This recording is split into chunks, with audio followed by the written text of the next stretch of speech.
The Jake Asman Show will begin shortly. Thanks to all these great Patreon members who help support the show. Get your super chats ready. Jake will be here in just a moment. If you love the New York Jets, this is the place to be.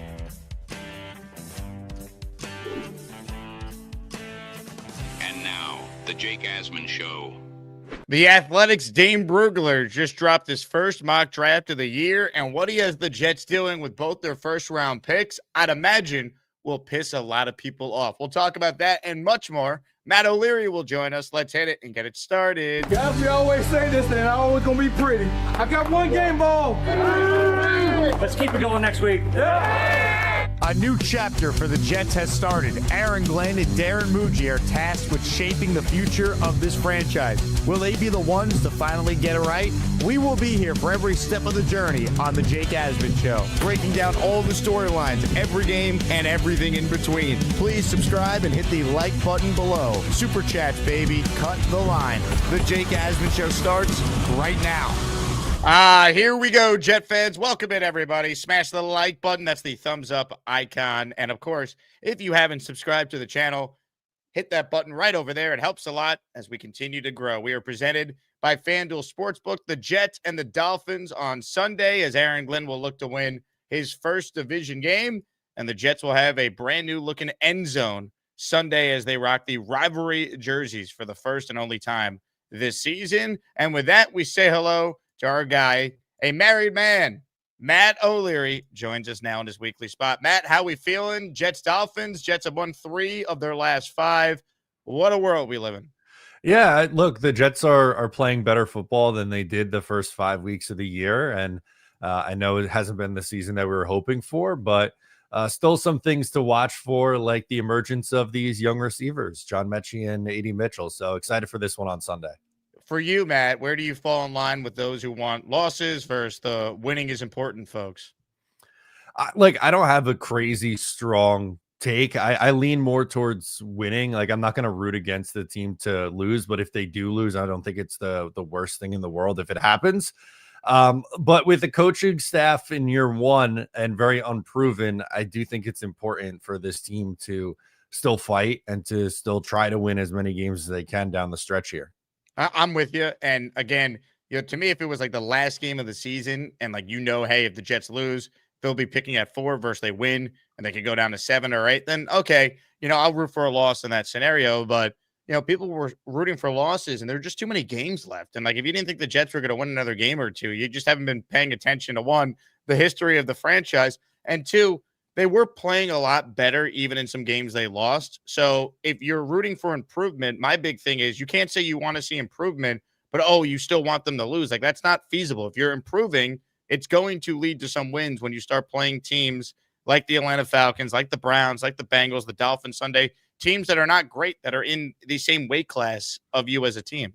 No, exactly. And they're beating some teams that are in their same weight class as the Bengals. And I would put the Dolphins in that same class. I know they have 2 more wins than the Jets, but I think they're on a very similar tier. So we'll see what happens on Sunday.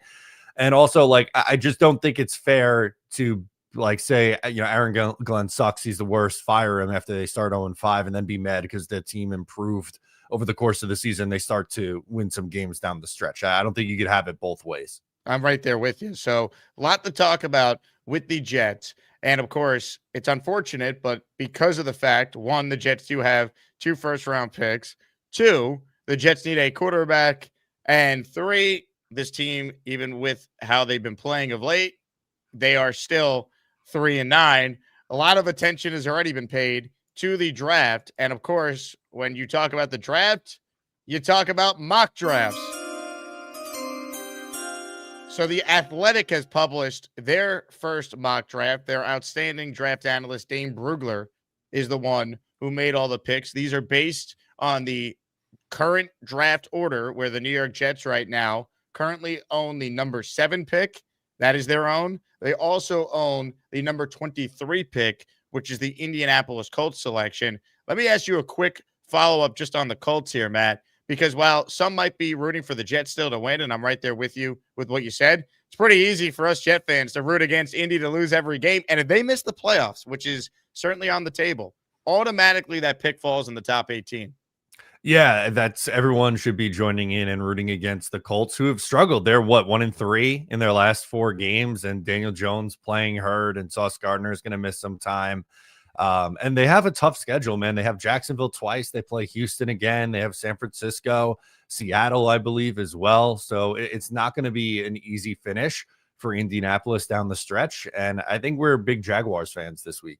That's right. Go Jags, go. And hey, if the Jets actually lose to the Jags indirectly, that might actually be helping us in the long run, because every game the Jaguars win, it puts them right there in the mix to win that division instead of the Colts.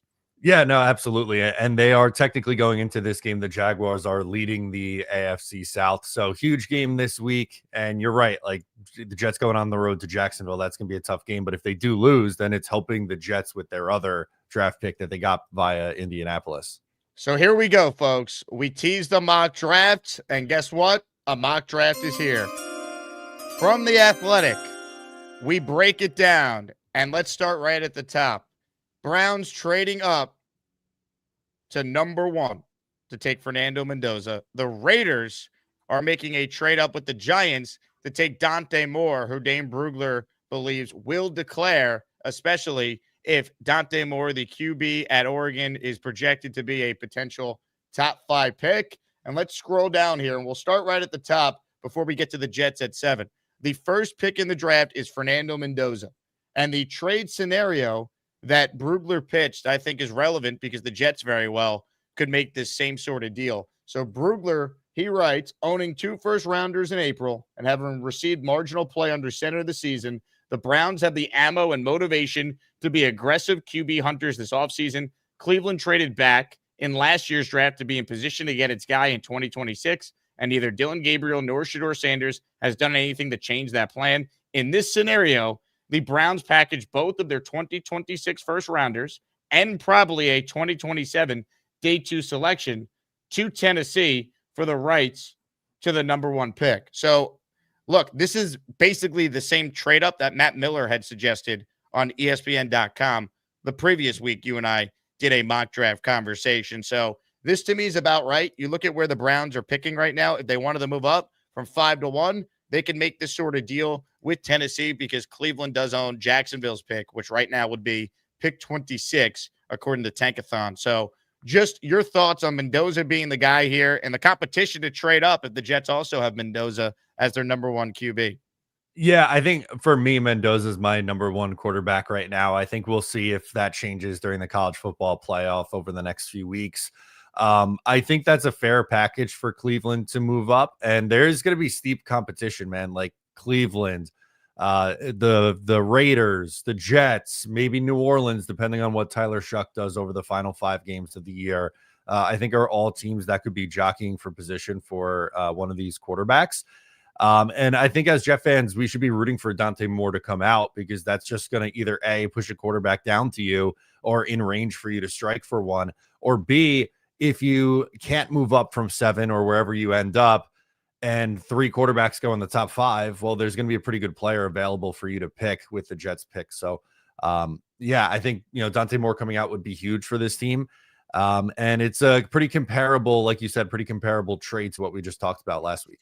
Mendoza, according to Brugler's analysis, says that scouts compare him to Goff or Kirk Cousins. He won't wow you with his arm velocity or speed, but his football intelligence, both pre and post, separates him. He has an outstanding feel for playing on time and layering throws to attack vulnerable spots on defense with just enough mobility to avoid sacks at an encouraging rate. Browns will like Mendoza for a lot of the same reasons they like Gabriel, except Mendoza has better physical attributes and a higher upside. And again, we know that Aaron Glenn and Tanner Engstrand were in Detroit, and if they think that Mendoza is a Goff prototype, then I could see the Jets being infatuated with Fernando Mendoza as well. Let's stay with the mock now, and we'll go to pick 2, and this is where it gets really interesting because, again, Dante Moore is draft eligible in this mock, and after some felt he'd stay in school, many now are saying, wait a second, if he's a top 5 pick, why wouldn't he come out?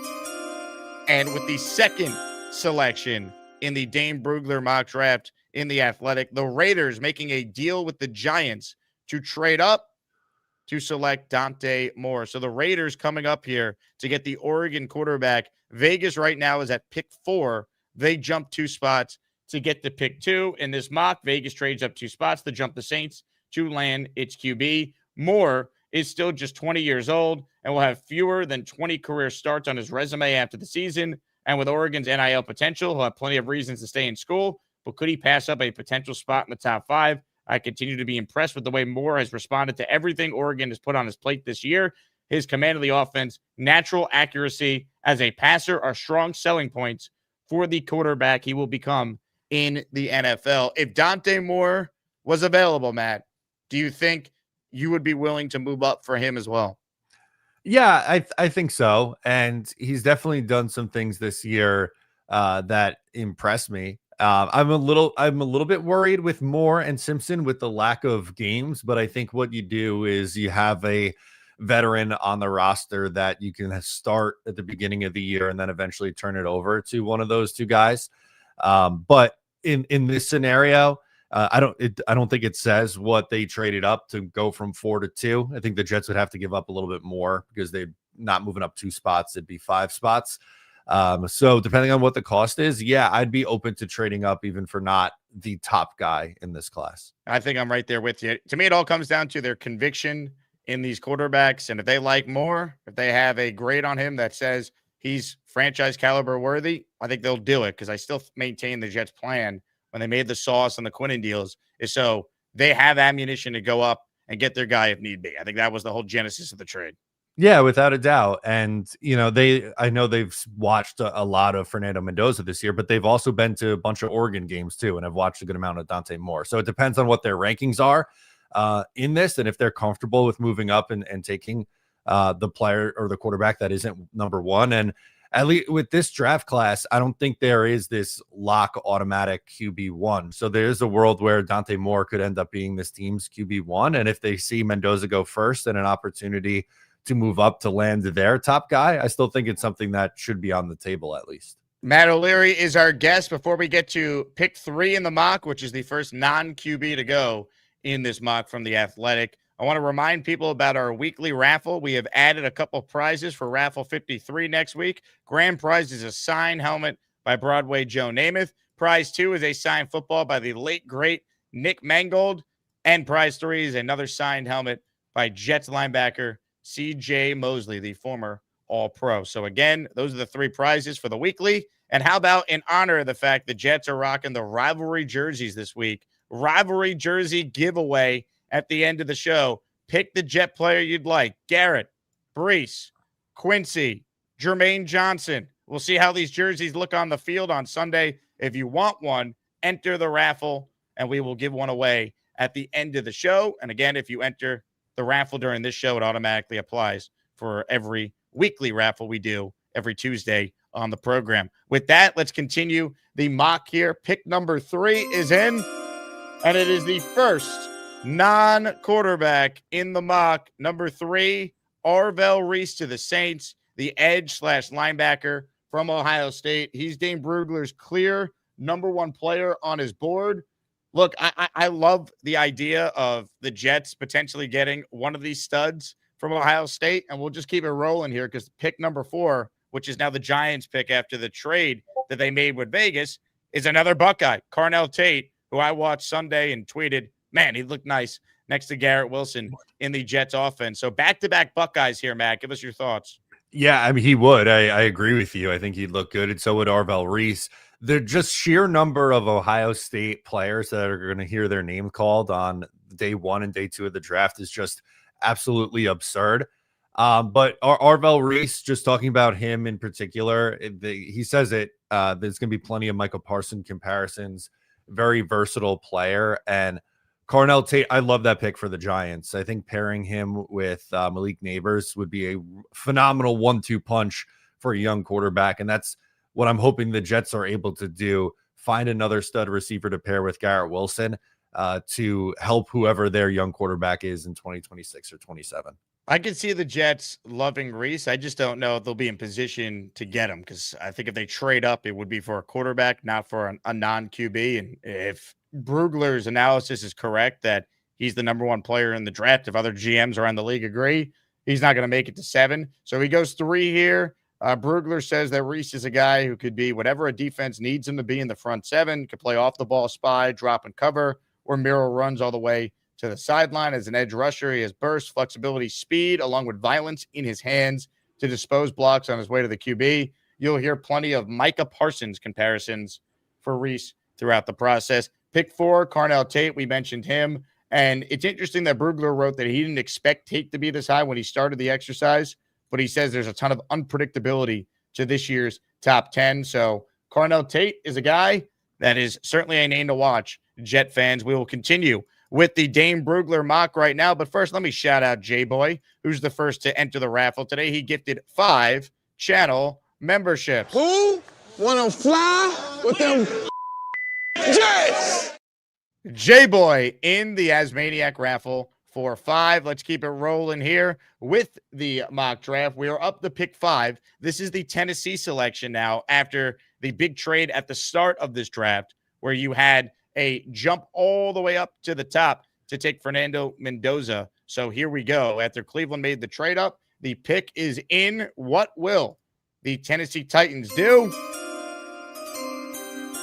The Tennessee Titans select edge rusher Keldrick Falk out of Auburn. Again, another non-quarterback off the board here. So if you're following along, Jet fans, Ty Simpson, who is eligible, he is on the board as the Jets are up in just a couple. And as you see on the screen here, the next pick is Reuben Bain Jr. out of Ohio State. So, or excuse me, out of Miami. So back-to-back pass rushers here. So you're seeing a run on the edge rusher spot, Matt. And the Jets are sitting there at pick 7. And so far, we've had receivers, edge rushers, and 2 quarterbacks go. Yeah, I mean, that's not surprising to see those kind of positions come off the board, right? In the top 5 and top 10 of the draft, you're going to see a lot of the premium picks go. I am honestly a little bit surprised that as the Jets are coming onto the board, that Ty Simpson is available for them. And let's see what they do.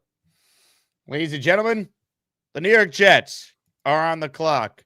Matt, there is a quarterback on the board. There's also a bunch of other really good players on the board. So what does Dane Brugler have the New York Jets doing with their pick? Many are asking. Ladies and gentlemen, it's time for us to find out right now. With the 7th pick in the NFL draft, the New York Jets select wide receiver Jordan Tyson out of Arizona State. Brugler writes, who will be quarterback in the Jets in 2026? GM Darren Muji has plenty of draft capital to move up for a QB, but it also wouldn't be surprising to see New York continue to build up its roster and go with a bridge option under center and target a 2027 prospect.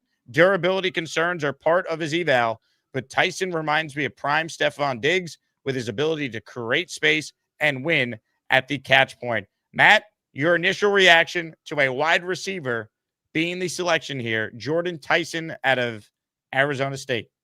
See, I'm very conflicted because I love the player in Jordan Tyson, but if this scenario played out, I would have taken the quarterback, Ty Simpson, for the Jets at pick number 7. I know, like, he hasn't had the best games over the last week or 2, and I feel like people have soured on him, but I still really like him as a prospect. And the interesting thing is, if the 3 quarterbacks were to go off the board, I think Jordan Tyson would be my number 1 target. So it's very hard for me to be upset with the Jordan Tyson pick. As he says, creates separation, goes up and gets the football. I think would be a really nice X receiver for this team. But it is a little bit confusing that there is a quarterback there for them and the Jets forego that position. Again, I understand why they would take a receiver here. But you got one of the quarterbacks there. You didn't have to trade up. I think most Jet fans would say, take Ty Simpson and roll with it. And then if it doesn't work out, you're still armed with your 3 first-rounders in 2027 to get your quarterback the following year. I think if the Jets had this exact scenario play out, I think they wouldn't take receiver. I think they would take Ty Simpson. Yeah, I agree with you, especially if they don't have to give up the capital. That feels like best case scenario, right? Because with the wins, everyone's kind of assuming that if they wanted a quarterback that they would have to move up. But if one falls to you at 7, To me, it feels like a no-brainer. I know with Simpson, there's people that are worried about this being his, lone year as the starter. And like I said, with Dante Moore, I would have a veteran come in and be the starter, at least to begin the year.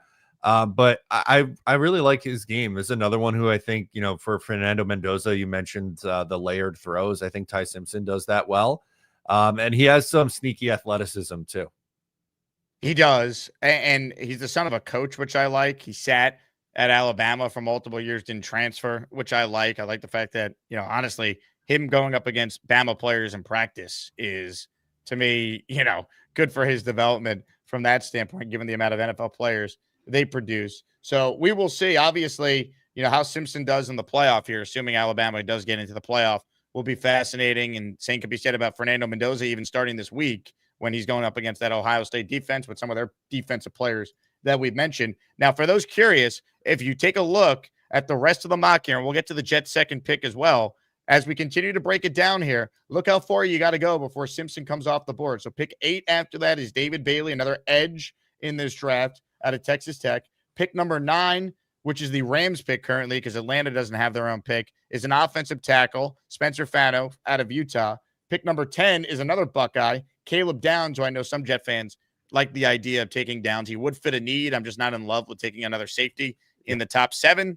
See to the Jamal Adams situation. So Downs at 10. Then you get to number 11, Vikings taking a running back, Jeremiah Love, who's a Heisman candidate out of Notre Dame. Pick 12, the Dolphins take a corner, Mansour Delane, corner out of LSU.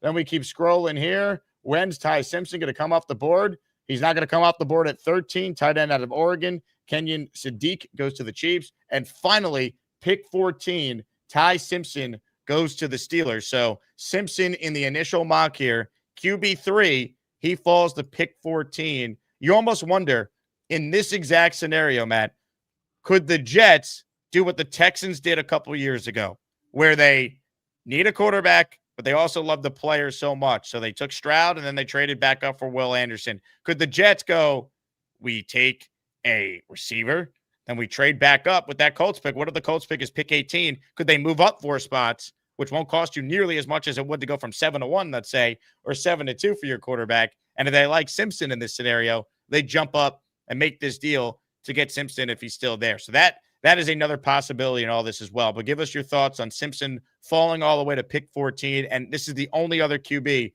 that was selected. So 3 quarterbacks go in round 1 in the Athletics initial mock draft. I would be very surprised if he made it that far. I just think with how much value the quarterback position has, that they're going to get drafted significantly higher, all these 3 guys. And assuming that there are 3 guys coming out in Moore and Simpson and Fernando Mendoza. I like how you laid it out with the Colts pick, assuming, it's somewhere around 18. I would absolutely love the thought of Ty Simpson and Jordan Tyson on this football team. I think that'd be a lot of fun. I think you're, like I mentioned earlier with it, I think you'd have to have a veteran, whether you're retaining Tyrod or going after a Marcus Mariota or someone like that, to kind of hold down the fort for the first few weeks. But you could use the Giants model, right? Like everyone's talking about Jackson Dart and the success that he's had with the Giants. They traded up for him back into the first round. And you don't always have to find your quarterback with the number 1 overall pick too, right? We've seen quarterbacks who weren't taken number 1 overall end up being the best quarterback from that class. We've seen the 3rd, 4th, 5th quarterbacks taken in a draft class end up being better than the guys taken in front of them. So I would definitely be interested in moving up from the Colts pick. So that now brings us to that Colts pick. And many are saying, what will the Jets now do? And this is where the mock, I think, gets silly. And I don't think, at least based on how the Jets have played right now and who specifically has played well on defense, this would actually happen. But the New York Jets with the Indianapolis Colts selection, they take Brandon Cease out of South Carolina. Brugler writes, an NC State transfer, Cease has been a riser all season because of his drive, burst, and vertical speed. Scouts really like the way he easily transitions out of his pedal, which allows him to stay hip to hip in man coverage before getting his head turned to find the football. Cease is an ascending prospect. He might be a really good prospect. I'm not going to sit here and act like I've watched any film of him. I'm just going through the mock. But I don't think corner is a need after you have made the big free agent investment in Brandon Stevens, who after a shaky start has been really good. You have Azareye'h Thomas, who I think has looked good so far as a starter. Used a third-round pick on him a year ago. And they have their nickel in Brownlee now, who's played well since they acquired him from the Titans. So if the Jets were to take a corner in round 1, I'd be incredibly disappointed because I just don't think this is a great use of a resource. No, I hate it. I really don't like this strategy at all. Like you just laid out, I think Stevens has been really good since about week 4. AZ Thomas has been up and down, which is kind of expected for a third-round rookie starting at that position. But I think he's shown enough to where you want to see more from him next year as a starter. And like you said, you filled the slot with Jarvis Brownlee. So I just, to me, this feels like you're kind of taking the easy way out and going, oh, well, you traded Sauce Gardner, you got to replace him now. I think they would be more willing to use their in-house options to do that with what they are rolling out there. You know, after taking a wide receiver with the first pick and all the quarterbacks are gone, you know, maybe you're looking at a edge rusher or a linebacker or something like that with the second one, maybe go on the defensive side of the ball, but I would not be looking at a cornerback at that spot. I think the question is, if they were to do something like this, even if it's not a corner, right, but they're bypassing the quarterback in round 1, at that point, we would know what the plan would be for who the starter is, right? Did they make a trade at that point for a bridge that maybe has some upside, or they're just going total bridge for the year? Like what would be the plan? We'd have a better idea. Now, look, if they signed 2 veterans, I wouldn't preclude them from still getting a quarterback. Like you brought up Jackson Dart. They already had both Russell Wilson signed and Jameis Winston signed at that point. But if you're going to skip on Ty Simpson and completely bypass QB altogether, like they did in this mock here, I'd be fascinated to know what the quarterback room looks like at this point. Yeah, and there's no way to know this right in the mock, but you're right. And you know, maybe he would have them taking a quarterback on day 2 or a late flyer with, you know, there's still some people who like Drew Allar, even with the injury, and would be willing to take a flyer on him in like the 4th round. So maybe they, at some point, they take a quarterback here, but I just don't love going corner after you go wide receiver. So here's the full mock on the screen, this graphic courtesy of The Athletic. But again, Cleveland trades up with the Titans for pick 1. Vegas trades up with the Giants for pick 2. And I just would be surprised if the Jets are not one of the teams that's trading up if it's going to play out this way. I still don't picture a scenario where the Jets, who have all these picks, did not make these trades with the idea of being able to do exactly what the Browns and Raiders are doing here. And again, for those saying, oh, we need to build out the roster, the capital you're giving up would not cripple you from a team building standpoint. Again, the Browns trading up from 5 to 1, it cost them their own first, their extra first they have this year from Jacksonville, and it would cost them a 2nd round pick, let's say, in 2027. If the Jets made that exact trade, if they were the ones who wanted Fernando Mendoza, they would still have 3 first-round picks in 2027, not to mention they would still own 2 second-round picks in this year's draft. So they would still have plenty of draft resources, and at this point,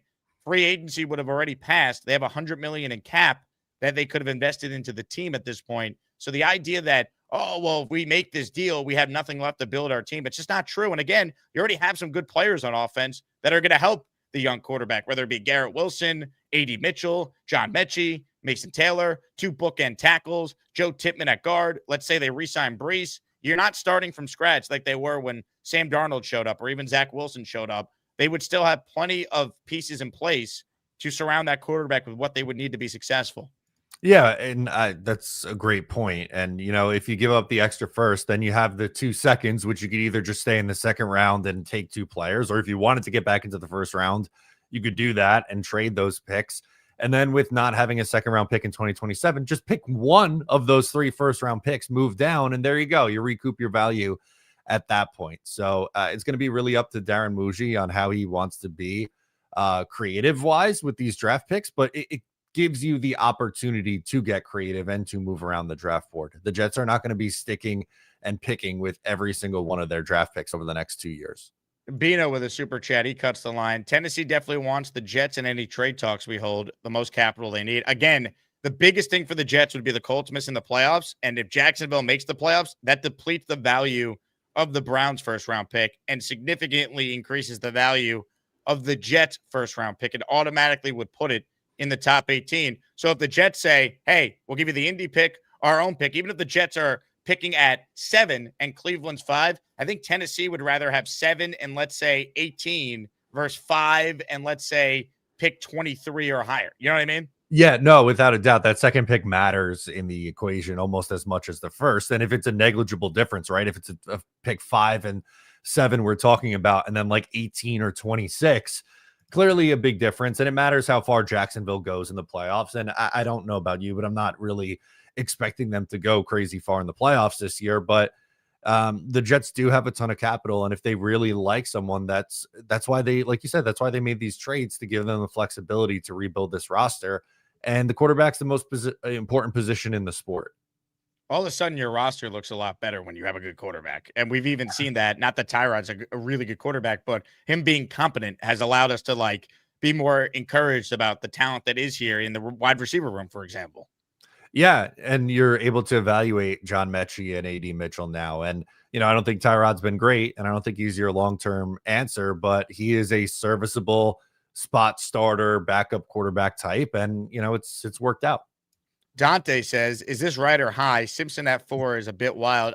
Look, the demand for QB is so extreme. I find it hard to believe that he would slide that far, but you never know, man. I mean, you do see guys slide. Dart slid, and there was some thought he'd fall out of the first round. The Giants traded up. But again, I think the desperation by teams to get a quarterback is going to push these guys higher than maybe they probably should go.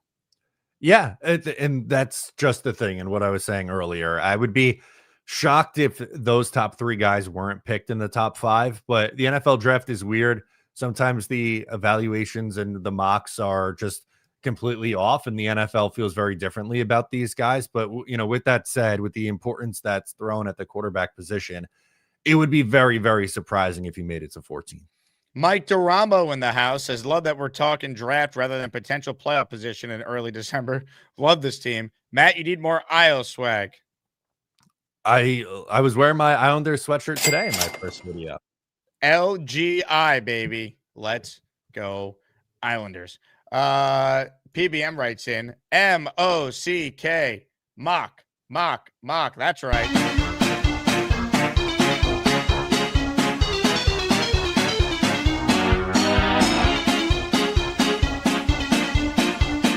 Mock draft season is here, baby. Embrace it or don't, but we'll be here every step of the way. Gator writes in, the Jets are that drunk uncle you are embarrassed to be in the same room as. Neil follows up and says, Gator, it's insane how year in, year out, it's the same BS with this team. Thank God we have the Asmaniac community. Gator and Neil, appreciate you both for all that you do. This guy, who I don't even know his real name, but he comments and just the worst. Him, Bang Mateo, like make a list of like the wotes. This guy, 11, 5, 7, 6 jaws right there. Jake all desperate for them to pick some average QB and then complain 2 years later. I'm not desperate for them to pick an average QB. I'm simply saying if they believe that these guys are franchise quarterbacks, you won't have me criticizing them for making the move to go and get them. Like I'm not going to pretend like I'm going to be outraged by the idea that the Jets, who need to fill quarterback, are going to be aggressive to try and fill quarterback. I'm going to look at it from the perspective of their job is to evaluate the class. If they believe in Ty Simpson or they believe in Dante Moore or Mendoza and they make the aggressive move to get one of them, you're not going to hear me complain because I understand they're doing what needs to be done. Yeah, they arguably have the worst quarterback room in the NFL. So them being aggressive and trying to fix that, I don't think is some like crazy outlandish thought. They absolutely could be looking to do that this draft. Comments, questions, super chats. They always cut the line. This one is from Colada, who says, you could take Ty, but he's not ready to start. You need to sign Jacoby Brissett. He's under contract for another year with the Cardinals. It's amazing. Every backup that gets suggested by Jet fans, most of them are under contract. Jameis Winston, under contract for another year. Davis Mills, under contract for another year down in Houston. Brissett with the Cardinals, under contract for another year.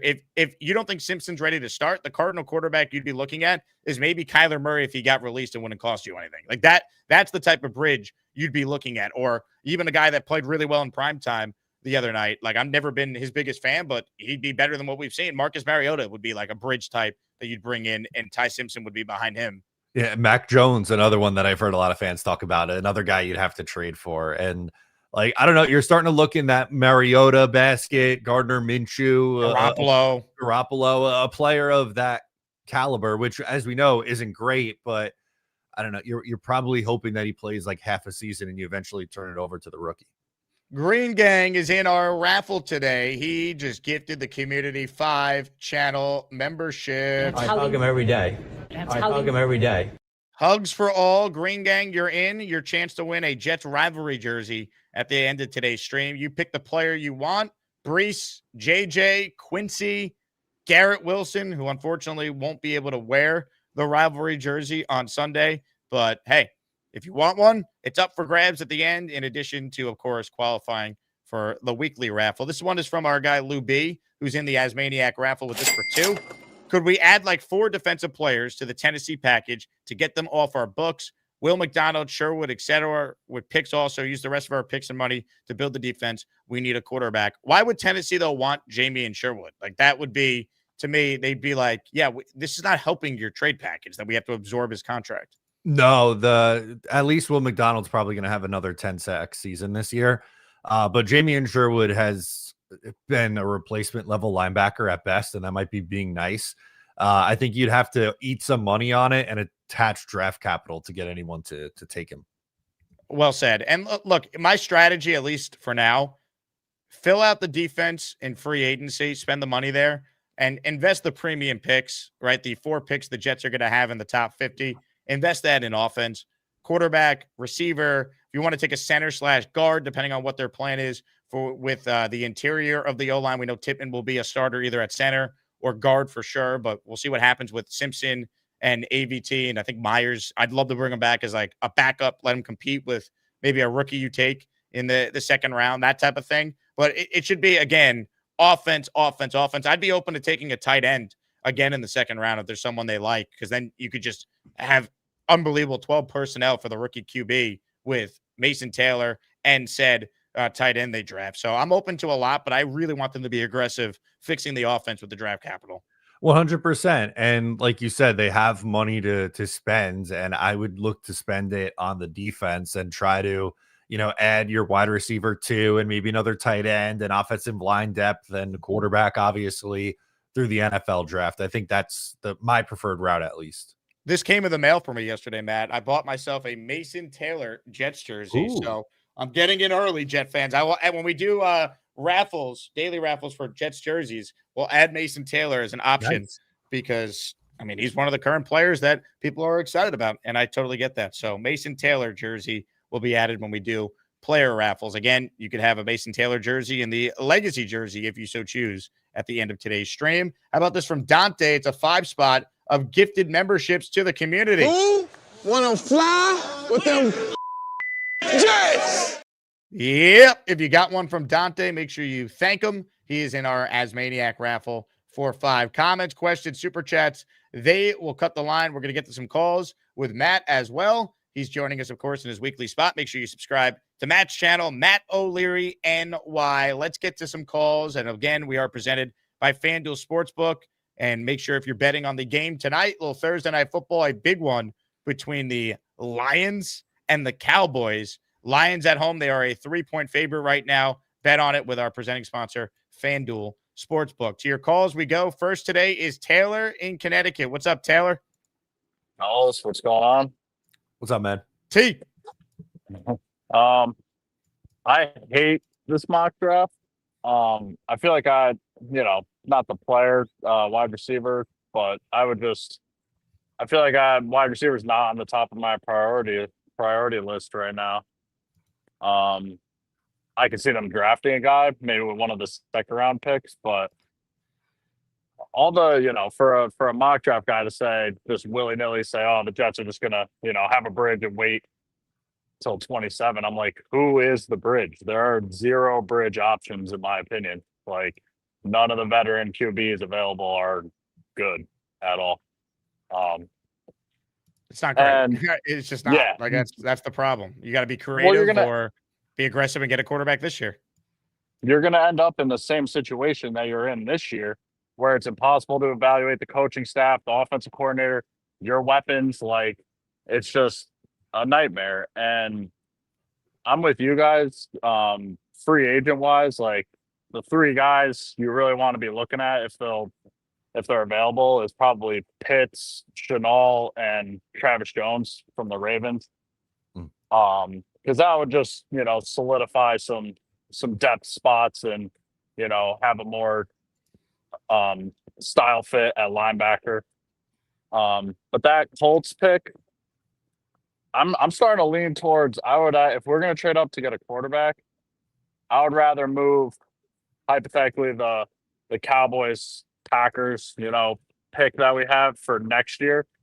I would trade that pick because with that Colts pick, especially if it ends up being, 17, 18, if they miss the playoffs, I'm like, my dream scenario is quarterback and then Sonny Styles. And my reasoning for that is next year, play them both, even if it's more Simpson and not Mendoza, I would still play them next year and they can learn the offense, get through their growing pains. And then 2027, and same thing for Styles. If he's going to be the Mike linebacker, figure out calling the defense and communication and all that in your rookie year. And then in 27, you'll have 2 firsts, a second, the most cap space in the NFL, and you can plug and play. You can figure out what you really need and where your weak spots are and plug and play those players. So that'd be my strategy. I think it will depend on what the teams that the Jets are negotiating with, Matt, would prefer. Do they want the pick this year, or everyone says next year's draft is a way better draft, not just at quarterback, but just overall talent? Would they prefer to have the pick in 27 and maybe get one of the Jets' second rounders this year and a first next year instead of the mock proposal we've been discussing where it'd be the Jets 2 1s this year, a second next year? It just would be that in reverse.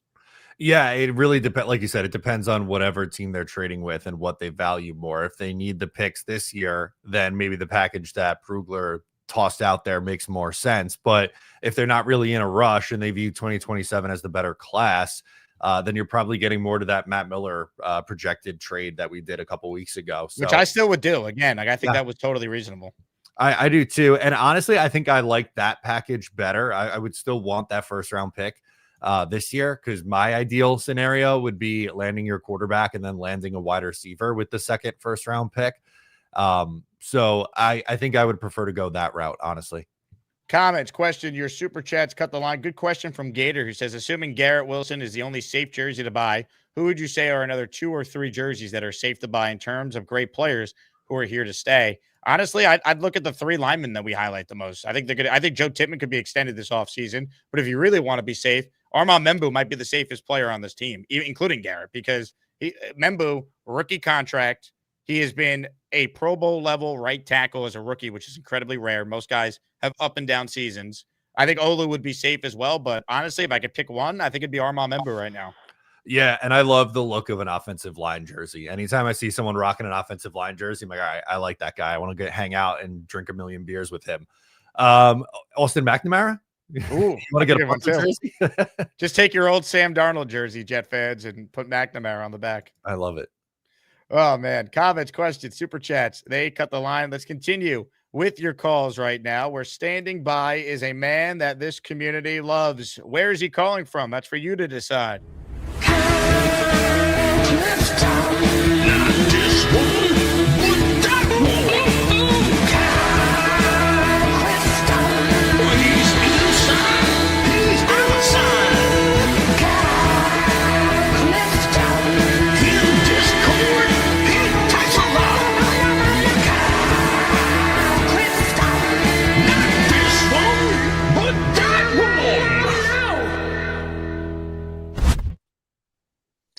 What's up, fellas? Hey, Kyle. Hello, Kyle.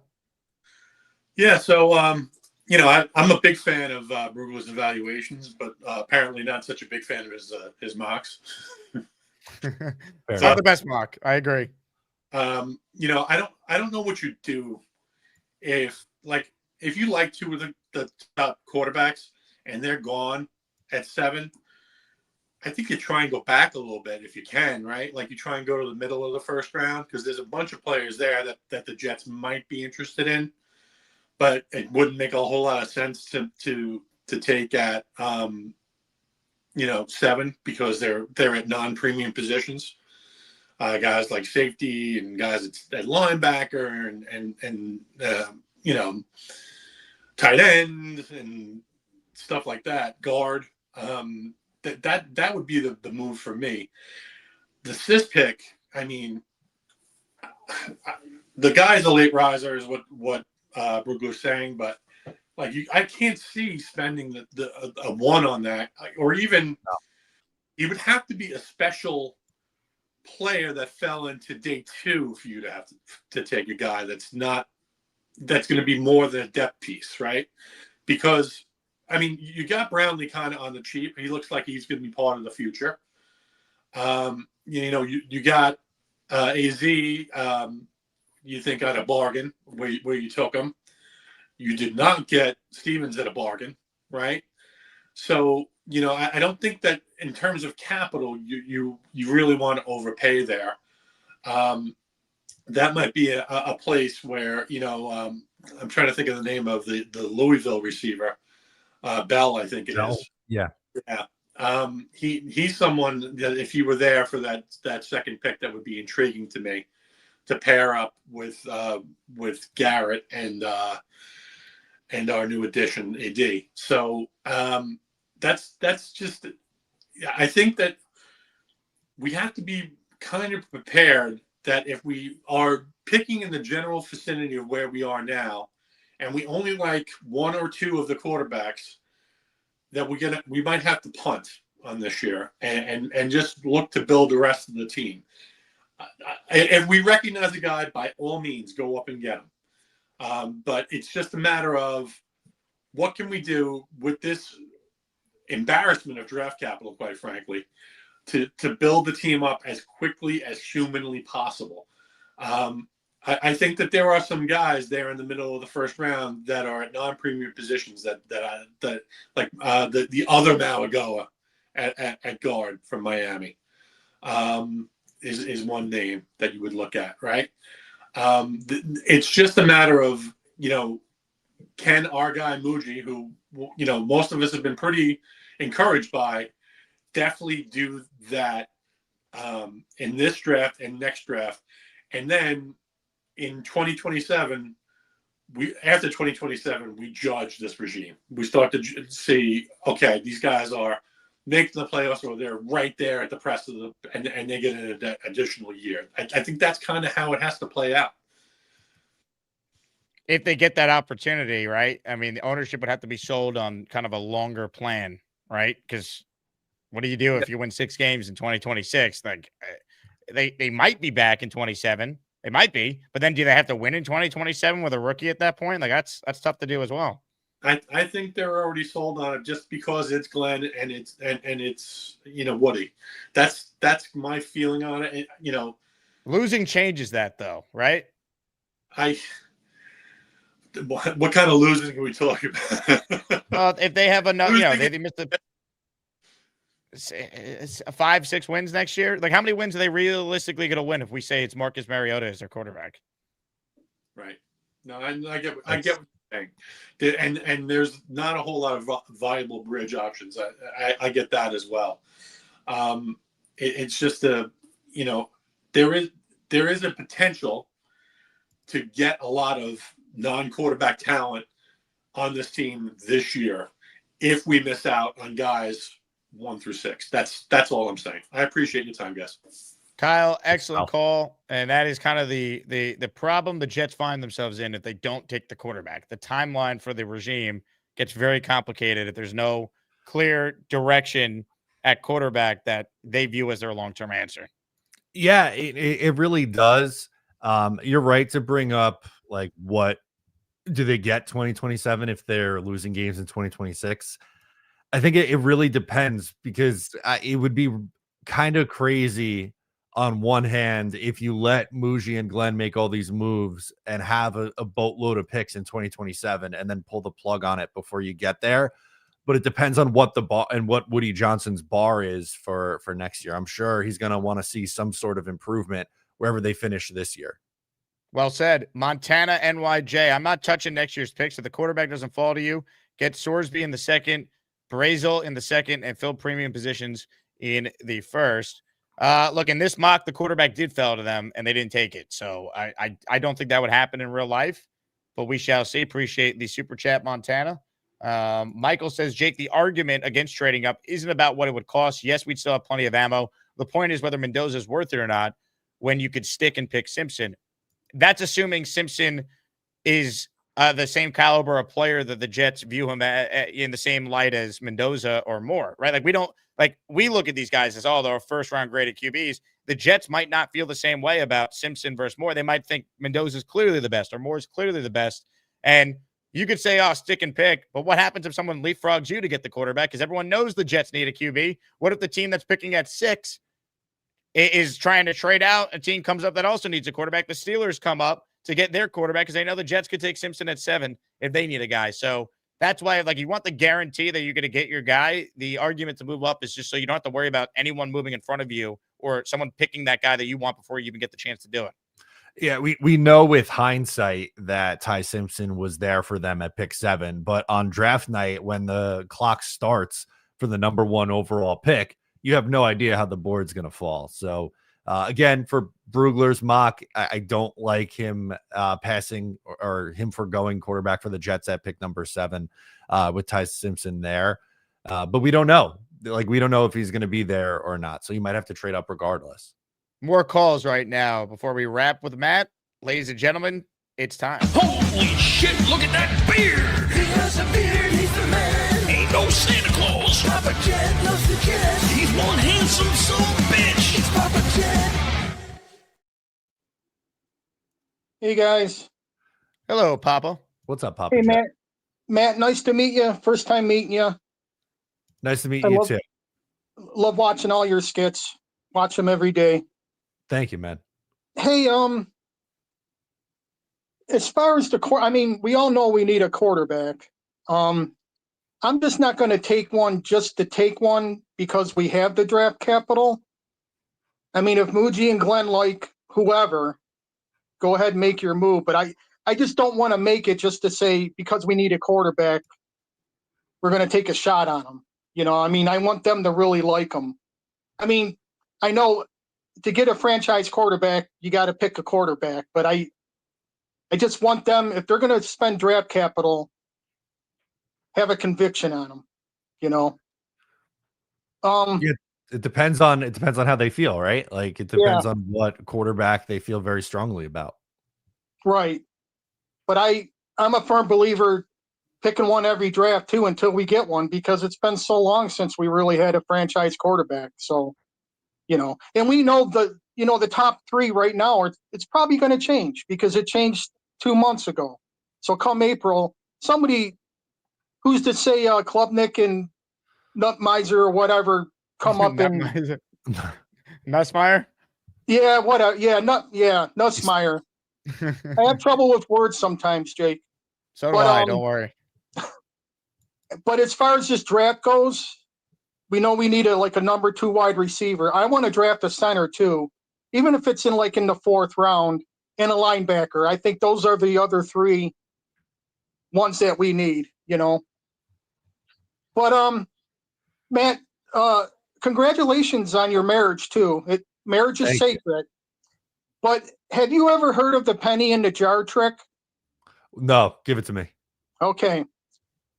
So every time you first 2 years of marriage, every time you have relations, put a penny in the jar. The start of year 3, every time you have relations, take a penny out. They say you never run out of pennies. I don't know how true it is, but I figured since you're new, you could I can call you in 10 years and see how you're doing. I'll report back in 10 years. Calm your freaky down. I was not expecting that, Papa That Jet. was unreal. Hey, I would say 20 years, but I probably won't be around at 20, so I'll check back in 10, see how you're doing. Is this something that you've done, Papa Jet? No, I meant to, but then every wedding I've been to, I tell these people the trick, but Nobody does it, but I'm just curious. I would still probably have pennies in the jar, to tell you the truth, but we'll see if Matt's luckier. Ladies and gentlemen, that took a turn I was not expecting. The great Papa Jet.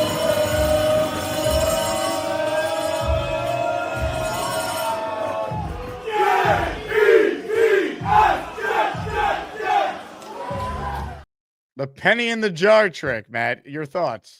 I've never heard of that one. That was phenomenal. I might have to consider doing that now.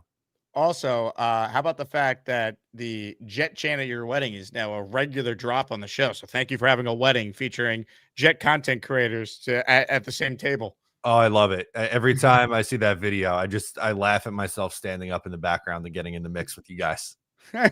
Gator says, I owe $11.50 in my jar.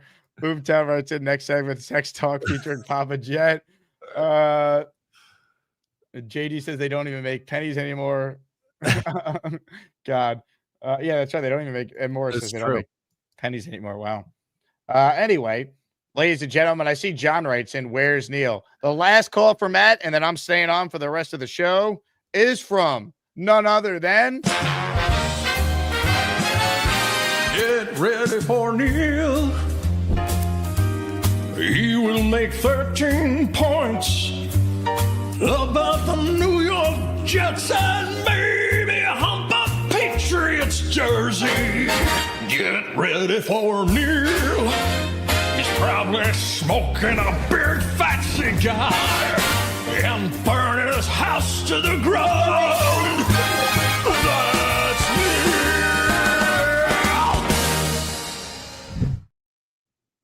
Good morning, gentlemen. What's happening? Hello, Neil. How's it going, Neil? I was going to bring my 5-gallon Poland Spring jar of pennies in here to show you how many I still have left after 40 years. But I can't lift it. It's too heavy for me right now. I actually did do that trick, and I got a lot of pennies. So, but anyhow, one important marriage advice, Matt, when you get married, there's a 7-year tug of war between your wife and you. And after that 7-year period, either one of you are going to win the war. And the war is going to carry you through your marriage to maybe making it to 40, where I am right now. And I won the war. You got to win the war. If you lose the war, I know a lot of guys that lost the war, and they're really not worth a fiddler's shit. They're really neutered. I call them neutered. They're like neutered guys. Wives tell them what to do, and they do everything the wife says. And, I'm not saying I don't boss my wife around. Jake knows that, but it's a little good thing. Make sure you win your battles. Don't be afraid to battle. Most guys say happy wife, happy life. That's bullshit. You got to, if happy wife means miserable husband, that's what that means. So don't be afraid to fight. Pick your fights, but battle all the way through for 7 years. After 7 years, you could turn into a different person. But hopefully by then you wore your wife down to where she doesn't fight with you anymore, and you win every fight. So that's very important. I love that. As far as this draft dribble is concerned, you love it. This is really annoying, to even talk about draft picks, and oh God, I can't believe where we are. All I do know is I don't really trust. Somebody told me our quarterback coach is a former running back coach or something like that. Is that true? He's a former running back, and he's a former RB coach before he became a quarterback coach the last few years. You really have I hope we get somebody that's going to teach quarterbacks, how to develop before next year. Is that something that we have on our to-do list, or you don't think that's going to happen? I would like to see some staff changes there. I don't know how Aaron Glenn feels about whatever Charles London is doing in that room, but I would think if you're going to add a rookie to the room, maybe we improve the quarterback position coach, or just get some guys on the offensive staff that maybe are known for tutoring quarterbacks, something like Right. that. Like what the Jets tried to do with Greg Knapp, who had the horrific tragedy and passed away before Zach even played any games. Yeah, we need a guy like this Knapp or somebody that's going to accelerate the development of a rookie quarterback. As far as which one it is, and look, these guys, obviously, there's no Peyton Manning in this draft class, right? So at the end of the day, all three guys, there's going to be high floors, low ceilings, low floors, high ceilings. We take what we can. It's a lottery pick and a lottery ticket. Hopefully we pick the right one. I mean, we certainly do. Taylor says, Neil, don't lie. You're a puppy dog off camera. Wouldn't say that, I could argue myself. Believe me when I tell you, I have some battles. Don't think, Michelle's got a big bark, but she has no bite. Frank says Neil's marriage advice is as bad as his football takes. Oh, come on. Frank P, come on, will you? What the bullshit. My takes are like golden tickets. All right. I know this team better than anybody. I'll even go with Joe B. I'll go head to head with the big B. Rich from Rich Southern Jet is why doesn't he call in as much now? I know. Where's he I been? talked to him, Jake. He is just a gem, man. He really knows shit about football. I love Rich. He's a great He Jet is fan. so good. He knows this team. He knows football really, really well. And I like him, and I just can't believe the great relationships they made as a result of this show, Jake. I want to thank you for that. And, this is like a great community. The Asmaniacs are great. I don't give a shit if guys think my takes suck or not. I really don't care. But I will make one take. I don't know if I made any already. But we need to get a linebacker that could tackle like a C.J. Mosley type guy. Yep. We have to get that. Free agency is what I focus on, and we really need some holes. I do not want that Atlanta Falcons tight end. I don't give that guy. Kyle Pitts? When he was a bust. I mean, didn't he was a top 10 pick, wasn't he? He was a top 4 pick, I believe. Right. Yeah. He never lived up to his but he's a good he's still a solid tight end. He's not, he's not Travis Kelce or Gronk, which he was comp to, right? Like this guy that's going to be like the best in the league for years. But, if you had him with Mason Taylor, you got 2 legit tight ends to throw the ball to. The only tight end that lived up to his billing is Brock Bowers. I got to tell you, Gary hit one with that. I got to tell you, man, Brock Bowers is the shit. He's awesome. I watch his highlights. He is the best tight end in football right now. I will argue that to my grave. The guy makes catches. He's like a receiver. Every time I see highlights of the Raiders, he's in the end zone, and the Raiders stink. So imagine if he was playing on the Chiefs or somebody really good. He is amazing. So besides him, how about the guy on the Colts? The guy that they took ahead? Who's the guy we took that Warren? got taken? He's been great too. He's been really good. I wouldn't say he's great. He's good. He's having an awesome year. He might be rookie of the year. But again, like as great as Bowers is, it's not like the Jets didn't hit with Olu, who's a legit left tackle. Right. So you could say Bowers is the better player. I'm totally fine with that. But the Jets, we feel good about their offensive line in part because they have these 2 bookend tackles now. Look, we're not using the tight ends we have. Stone Smart might be a good tight end. He's young, and we're not using him. We're not using the Colt guy. We're really another tight end. They clearly don't believe in the guys they have outside of Taylor. I mean, Rucker's probably a tight end. And they're not even using Taylor correctly, Jake, in my opinion. I never see the guy go beyond 15 yards or beyond 10 yards. They don't use him down the seam. They don't give him opportunities in the end zone and the red zone the way they should be. I don't think they utilize him as well as they should be. I mean, the guy he grabs every pass. I don't think he has 3 drops the whole season. And every catch that guy has made has been contested. He always has somebody draped on him, and he still makes the catch. Justin Fields was throwing rockets at him 5 yards away, and he caught everything. So I am very happy with Mason Taylor. And I don't think we should look at all at the draft at tight end. I don't think that's a need. Do you? Let's add a tight end to the room so we have a sick tight end room.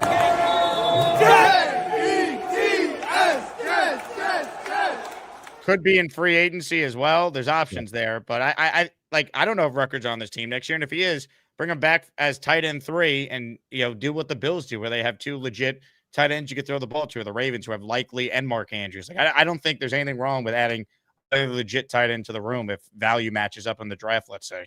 Yeah, I think they're definitely going to need to find another tight end, and not to the point where you're maybe necessarily taking one in the first or second round. But I think, like you said, Rucker, it's no guarantee that he's back. But if you bring him back, even still, you need one more, because I don't think they've shown by the lack of playing time to both Stone Smart or Jelani Woods that neither one of those guys are long-term answers with this team.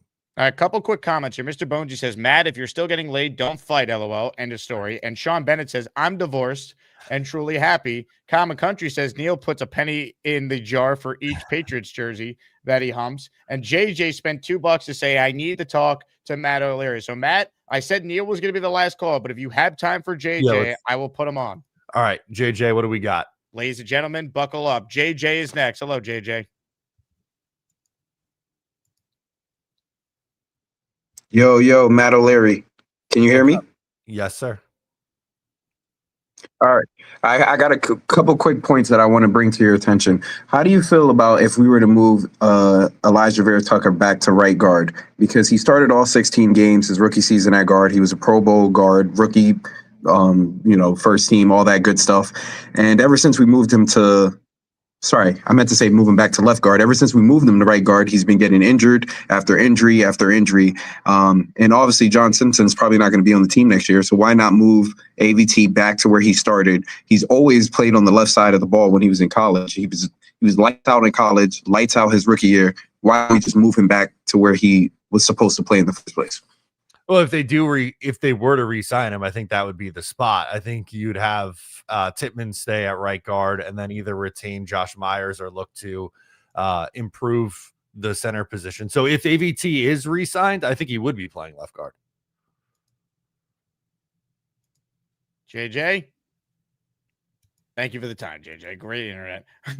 Matt, you're the man. I appreciate you hopping on as always. What can people expect if they subscribe to Matt O'Leary NY on YouTube? Yeah, fun Jets coverage every day. We did our Jets Dolphins preview this morning. We'll have another video coming out this afternoon. So make sure to follow along for more Jets content. Love it. Ladies and gentlemen, a married man, Matt O'Leary. Keep us updated if you put any pennies in a jar, all right? Yeah, I'll show my jar next week, I guess. On there. So come on, shake it. What a show. Matt O'Leary with us there. Great stuff from him. Hey, reminder, the show's available as a podcast if you ever miss anything live on YouTube. So check that out. And again, just subscribe on either Apple or Spotify. We're presented today by my friends at Ridge Wallet. If you guys need a holiday gift, Ridge is something I highly recommend. They got a lot of different items that I think will excite Jet fans, including every NFL and Major League Baseball team. So if you want a Jets-themed Ridge Wallet, you can get one. If you have a Giants fan in your life, you can get one for them in Giants colors. If you want to get a Yankees or Mets Ridge Wallet, they also have that for every Major League Baseball team, a bunch of college football teams as well. The Ridge Wallet is great. It's light, it's clean, and they have room for cash, money clips, AirTag attachments. They use premium materials with the products as well. They got, again, more than 50 different styles, including MLB, NFL, college teams. You heard me say that. So check it out. Their holiday sale is rolling on right now. All you need to do is go to ridge.com, and you could get potentially up to 47% off. It's their biggest sale of the year. Just use that promo code Asman at checkout and get yourself a Ridge Wallet. We are going to get right back into your calls. But first, I wanted to play something that I think Jet fans will enjoy. We haven't had a whole lot of positive highlights to play this year, but Inside the NFL had Aaron Glenn mic'd up for this game on Sunday in a Jet victory. And if you missed it, here's a little AG mic'd up during the Jets win over the Falcons. Oh, hey, young fella, let's go have one today. Let's go have one. Yes, sir. Let's have one. Go have one today, baby. Let's go have one today, baby. Let's have one today, all right? My dog. How you doing, man? You doing all right, man? Man, I'm making it, brother. Hey, keep doing it, man. Man, you know how this thing is. Game time between the Jets and the Atlanta Falcons. This sets it right here. This sets it right here, man. This sets it right here. 3rd down and a half yard Pitch right. Algier head behind the line of scrimmage and stop. That's the start. That's the start. That's the first part now, right? Let's get this part going here. Everybody do their job. Let's be disciplined now. Discipline. Oh my gosh. Penalties. Penalties. Amen. Be disciplined. I like the celebration, but fall down. Get ready to go play again, all right? Be disciplined now. Be disciplined. You trying to be Mr. Everything. I don't need that from you. I just need you to do what you're supposed to do, and that's it. And let everyone else help you. You got me? Let's go. Discipline, man. Discipline. Gets to the 15, across the 20. Go! Ooh, ball! Cousins looks right under pressure. Get the ball! Ooh, there we go. Mace, come on, we need some plays. Drops back, looks over the middle, pocket collapsing, he scrambles, runs left, cuts it upfield, at the 5, he's at the goal line, he's in! Tyrod Taylor, that's a Jet touchdown! Finish! Time to finish!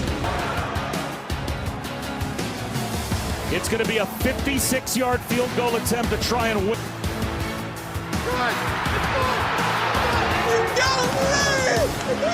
My man. Way to keep fighting. No doubt, bro. Appreciate you, my man, for everything, all right? Love you too, brother. I was going to tell you, 10 years ago, when I used to be that mean earliest, they used to talk to me, man. That's changed my life, bro. I appreciate it, brother. Changed my life, and I appreciate you for that. No doubt, man. I appreciate you, brother, my man.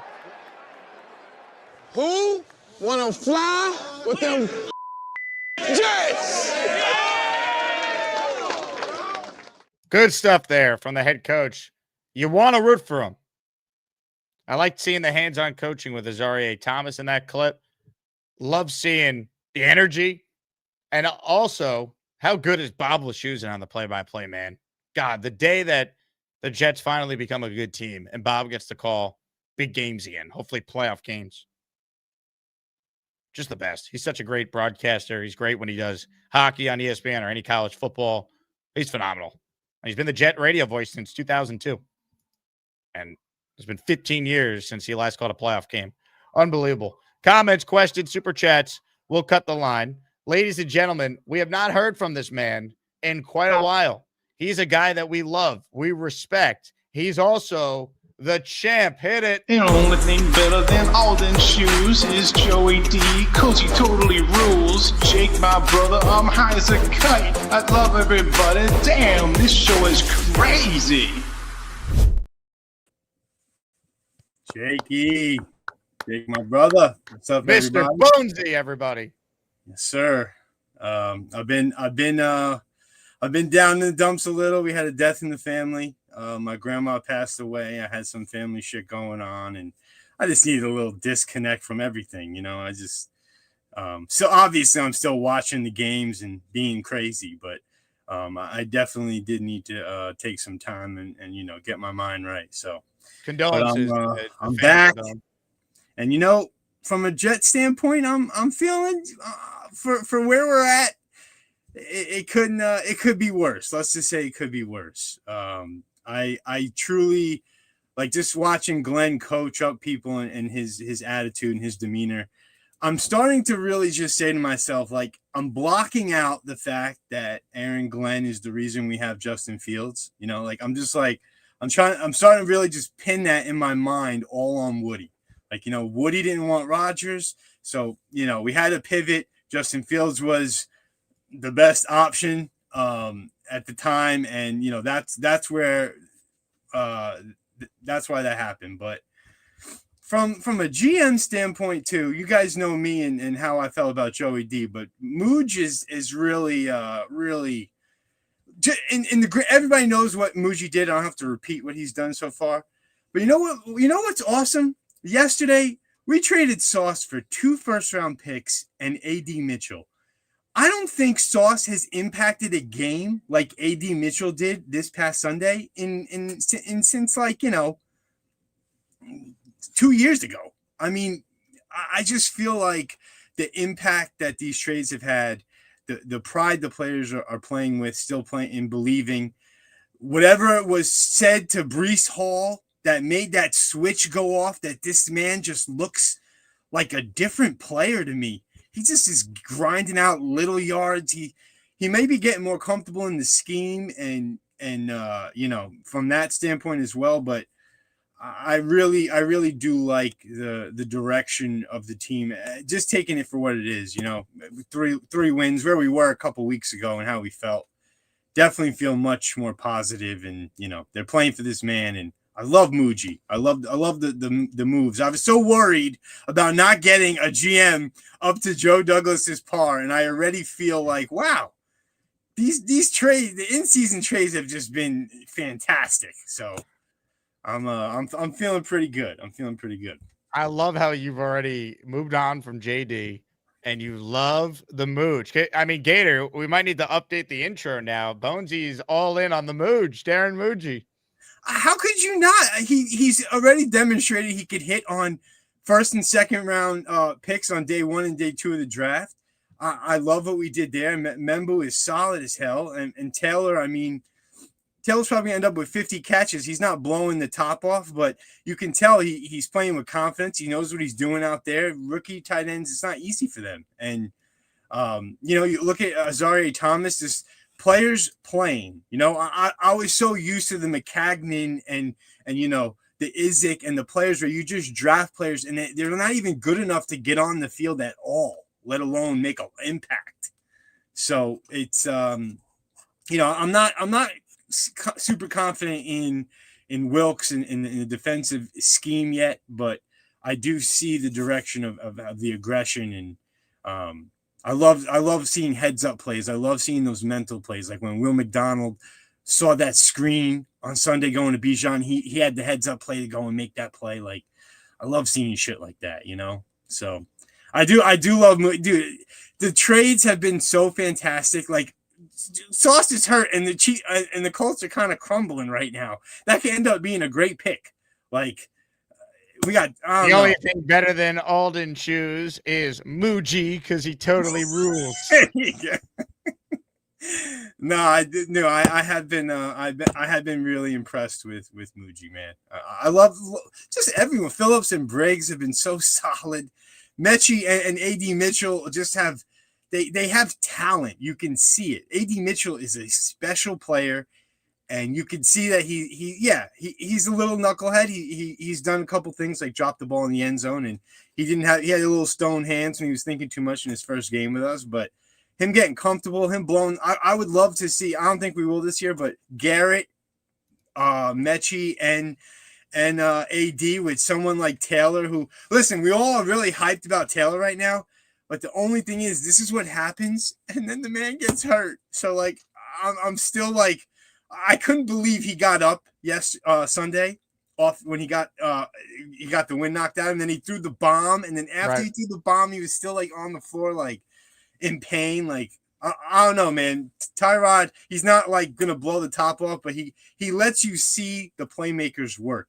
He runs the offense enough that you can actually see playmakers make plays. And God forbid someone does drop a ball, he can go the next play and still make another play. Like, you know what I mean? Mechie had a really bad game, and we still, So, but that's where my jet head is at. I'm positive. I definitely don't want to lose on purpose because you never know with this. Ohio State this weekend, we're going to see Mendoza.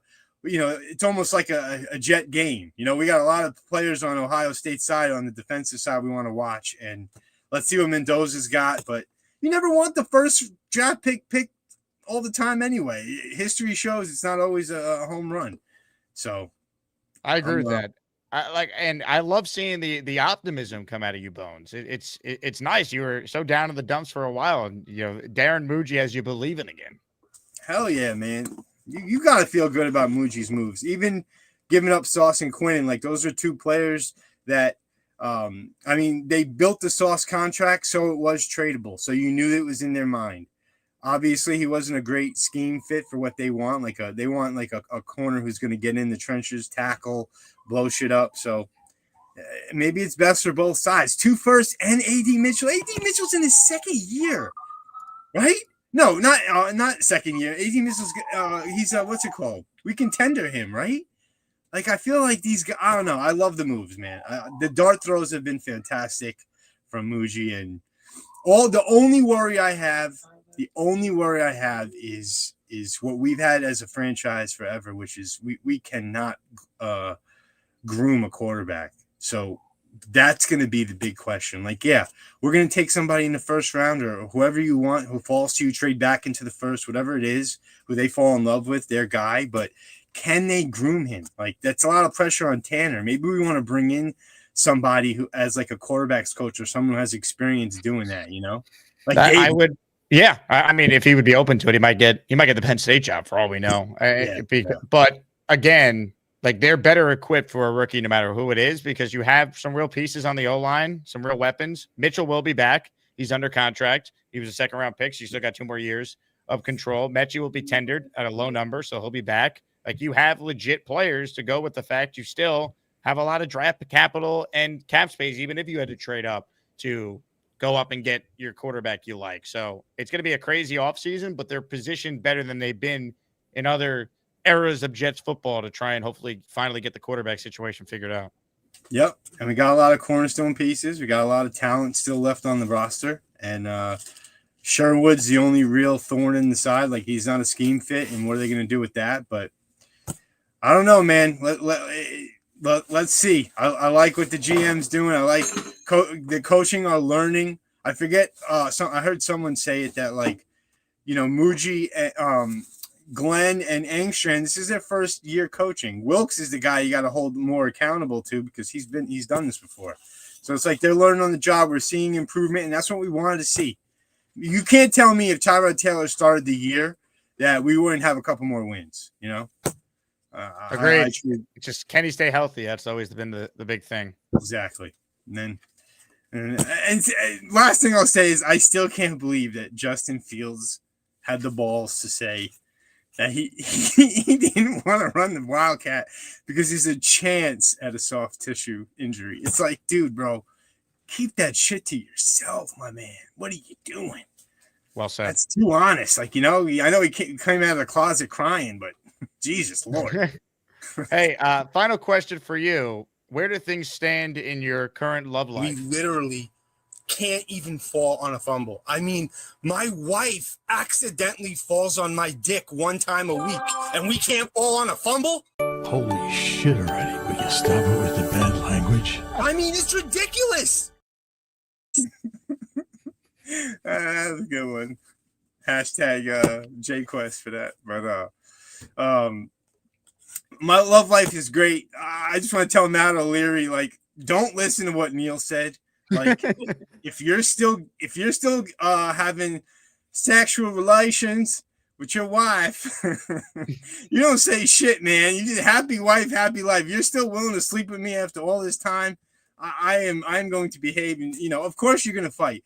When you're living with someone, it doesn't matter who it is. It could be your best homie, your brother, anyone you're living with. You're going to start to slowly resent that person a little bit with just butting heads on silly shit. So, like, if you could just take that aside and just, you know, I don't know. I'm not a guy who wants to fight for no reason and have unnecessary stress and annoyingness. Women are you know, women are women, and they need a lot of TLC. So no fighting that unless you start. Once you stop doing the other thing, then it's like, all right, man, you're not gonna give me that. Then what else? Let's fight then. If you're gonna bitch about silly stuff, then I guess that's when we'll fight. But I'm still on the good side. I get that fumble accidentally once a week. So. The Jets accidentally recovered a fumble Sunday, so there you go. Yeah, right. Yo, did anyone else when you're watching the game? It said Kirk Cousins had an interception for a while, and he didn't. Yeah. And then they referred to the fact that he threw a pick and he didn't. So the Fox broadcast was a disaster on. I was why? You know what? We suck. We got to expect the C team. You know, it's Vilma. You're not wrong. Vilma was not my favorite that day, but well, Bones, an excellent call out of you, and who knows, maybe the Darren Muji updated intro could be coming your way. Yes, sir. Hey, I still got your sweatshirt whenever you want. Oh, that's right. I'm going to stop by the store. I can't wait. All right, brother. See you Ladies soon. and gentlemen, the Love champ everyone. on the line, Mr. Bonesy. Who wanna fly with them Jets? Oh yeah, as Maniac Madness is coming, Bonesy trying to be a repeat champion. Gator writes in, marriage advice from Jet fans is like getting resume building tips from Charles Trader Gormani. Man. Beast wrote in, calm your freaky down, Bonesy. How about this from Kyle Clifton before we get back to your calls? A huge, big time super chat from Clifton. Yeah! $50, 10 raffle tickets. Now, give me money. Or I shoot him. And I shoot all you motherfuckers. And then we take it. Your choice, bitches. Kyle Clifton writes, and I love Mrs. C. She's great, but she tricked me. I was in the driver's seat when dating and first few years of marriage. Now with the kids and her having more long-term career viability, it's more 60-40 in her favor, but it's okay. We're in for the long haul. Ladies and gentlemen, marriage advice and feedback from Kyle Clifton. Jets, Jets. Kyle Clifton in the raffle. What are we playing for today? For those tuning in, it's rivalry week. Jets rocking these jerseys for the first time. You could pick one in the player you want at the end of today's show. If you don't win, it's okay because you're in the weekly raffle automatically when you enter any raffle for a daily prize. And the top prize this week is a signed helmet by Broadway Joe, a Nick Mangold signed football, and another helmet signed by former Jets All-Pro C.J. Mosley. We're going to get back to your calls, but first, here's the Neil call recap brought to you by Boomtown. Point 1, Neil has a big jar of pennies. Point 2, if you lose the 7-year tug of war, you are basically neutered. Point 3, happy wife equals happy life is bullshit. Point 4, Jets need a proper coach to develop their future rookie QB. Point 5, Neil's wife has a big bark but no bite. Point 6, believes his takes are like golden tickets. Point 7, does not want Kyle Pitts but does want a linebacker. Point 8, is happy with Mason Taylor's play this year. Neil used 8 of his 13 points this call. More of your calls right now. JJ claims his internet's fixed. Hello, JJ. Internet is fixed. How I'm sounding crispy? You sound magical. There we go. I want to give some marriage advice since everyone's giving marriage advice. You got married recently, right? This past year. Yeah, 7 months ago. I'm 7 months in and put the toilet seat down. My wife this morning, she said she fell into the toilet because of me and she was not happy about it. And I told her, why didn't she put the toilet seat down herself? And that didn't go over well. So put the toilet seat down, man. With that being said, I think John Mechie is better than A.D. Mitchell. Everyone is like going so crazy about A.D. Mitchell, but I mean, John Mechie for the first 2 games was looking really good. And I looked at a little bit of his college stats and his college highlights, and he was really good for Alabama. Obviously, he's been in the league because, you know, he had the health scare, but I think he might be better. But we'll find out who's the better player this week. I want to see them game plan around A.D. Mitchell and John Mechie. I want to see them light it up and throw the ball all around the field. Now, obviously, the Dolphins have like the worst run defense in the league. So I feel like we should be able to get 5, 6, 7 yards a pop when we're running the football and then hit them with play action and throw it deep and see how well these guys can separate. And also throw it to Mechie, get him in space and see if he can shake somebody and you know, score some more touchdowns. I really want to see them game plan against with those guys in mind. Now, as far as next year and the draft this year, if we don't need to draft a wide receiver because we see A.D. Mitchell and John Mechie are good, and let's say we also don't get the guy we want, he doesn't fall to us at quarterback, why not sign like a Gardner Minshew? Gardner Minshew has been in Kansas City learning behind Patrick Mahomes, Matt Nagy, and Andy Reid. I think he got an unfair shot when he was in Las Vegas because he had a terrible head coach. Why not sign a Gardner Minshew? And he's not under contract next year. I think he was only on a 1-year deal. So he can come over here and prove something to us. And if we don't get the guy that we want, I mean, at least we have Gardner Minshew. I don't want Tyrod next year. I'm sorry, I don't. Well, I mean, Gardner Minshew, I think you could sign and still draft a quarterback. I think he'd be my choice of like a bridge option. I've mentioned him as like someone they could bring in that can play till the rookie's ready, but I still want them to take a rookie in the first round. But I mean, I'm saying like if we have to trade up to get the rookie and they want, you know, substantial picks for it and we just don't feel comfortable doing it, I don't think that it was a bad idea to, you know, bring in a Minshew and then draft the quarterback the next year. I do want us to get a quarterback this year, whether it's Dante Moore or Mendoza. I think they're going to be a little bit better than Ty Simpson, but we don't even know if Dante Moore is going to come out. So if it's only Simpson and Mendoza that are out there and we can't get our hands on either one, well then, bring in Minshew and let's see. Now, I do want to talk about Tyrod Taylor because I'm tired of you guys saying we would have won so many more games with Tyrod. Let's be honest about his performance last week. He was playing god awful up until that. And actually, that throw to A.D. Mitchell should have been an interception. It was significantly underthrown, and the defender just slipped and fell. But if the defender didn't slip and fell, it probably would have been an interception. And Tyrod at that point had only thrown for 38 yards through 3 quarters. So he wasn't having this great game. Now, did he turn it up after that point and, win us the game with that touchdown run and getting us in field goal position and yada, yada, yada? Yes. However, up until, that touchdown, which was a poorly thrown ball, he was playing just as bad, if not worse, than we've seen with Fields. And the thing about Justin Fields and the thing about Tyrod Taylor is both of them are capable of playing much better than they have been playing. So that lets us know that our quarterback coach is actually what the problem is. I thought it was Tyler Anstrin, but I'm starting to realize maybe it's not. Maybe it's the QB coach, because we've seen Tyrod Taylor hold on to the ball way too long. I mean, you guys did the film breakdown and guys were, I don't love Fields, shut up. Guys were wide open and Tyrod was holding on to the ball way too long. And you guys, broke it down the other day. So all I'm saying is we really need a new QB coach, because it looks like Tyrod isn't as good as he's been in the past. Obviously, Justin Fields, this is the worst we've ever seen him. And so at the end of the day, it must be that we have a running back as our quarterback coach. So next year, I would love to see us get a different quarterback coach and see what we can do. As far as this week against Miami, I need us to win. I want us to win. It's a division game.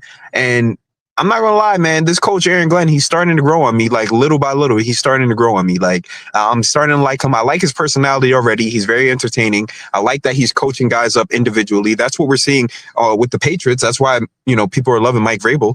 So, yeah. Ladies and gentlemen, a lot of points from JJ. However, Beast wrote in that you're boring him. Is there anything you'd like to say to Beast? Nah, I'm tired of arguing with Beast, because every time Beast says something negative about me and then I say something back, you got guys like Dave Brugler who want to defend Beast but don't want to tell Beast to go get a job. Like Dave Brugler wants to come at me for talking crap about Beast, but he doesn't want to motivate Beastbreaker to go achieve something in life. The only thing Beastbreaker has achieved is eating a 6-pound hot dog and shoving it down his throat. Now, let me ask you this. Did you have any thoughts on what Charles said to Dave Brugler? Fuck you, Dave Brugler. Whoa! I what's funny? I saw that in real time, and I literally, my mouth was like, I was like, what the heck? I wasn't expecting that from Charles. But Dave Brugler, I used to like Dave Brugler, but now Dave Brugler is starting to rub me the wrong way, because he always wants to come at people for no reason. Like, so what that people don't have a job, Dave Brugler? Like, go tell Beast to get a job. That he's not fair. He's not fair. That's what it is about Dave Brugler. He picks and chooses who he wants to bully. Gator says Beast has a job, JJ. Plus, he runs a global enterprise. I'm sure that Beast and Gator work together in the same. Beast is a real American hero. You couldn't hold his jock, my brother says. I wouldn't want to hold his jock. I think I met your brother once, actually, at a Asmaniac meetup. He was pretty cool guy, nice guy.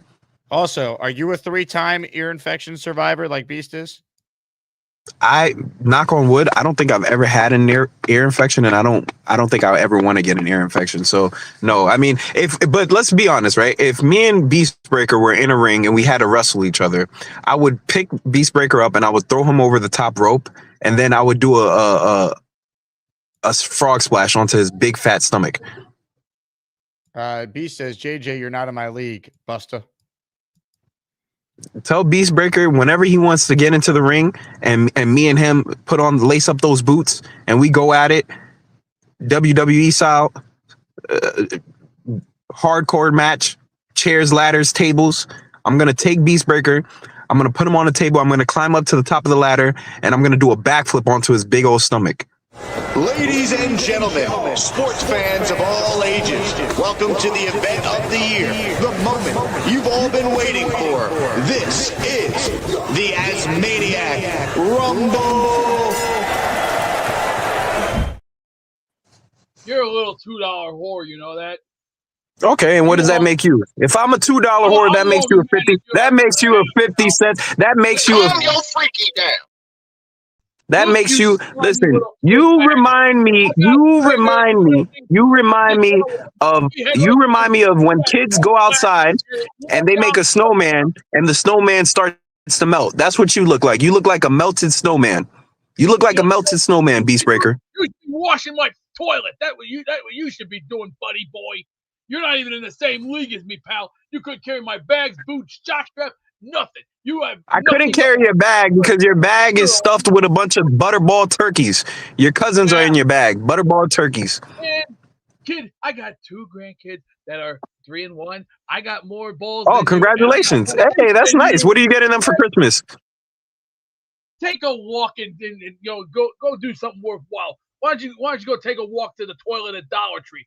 Maybe you'll get more entertainment. You always talk about. Listen, you always talk about hair. Can you turn around so we can see the back of your hair? Turn around so we can see the back of your head. My hair is Turn around to see the back of your head. Shut up, Betty Murphy. Let me see it. Let me see it. Let me see it, Beast. Let me see it, Beast.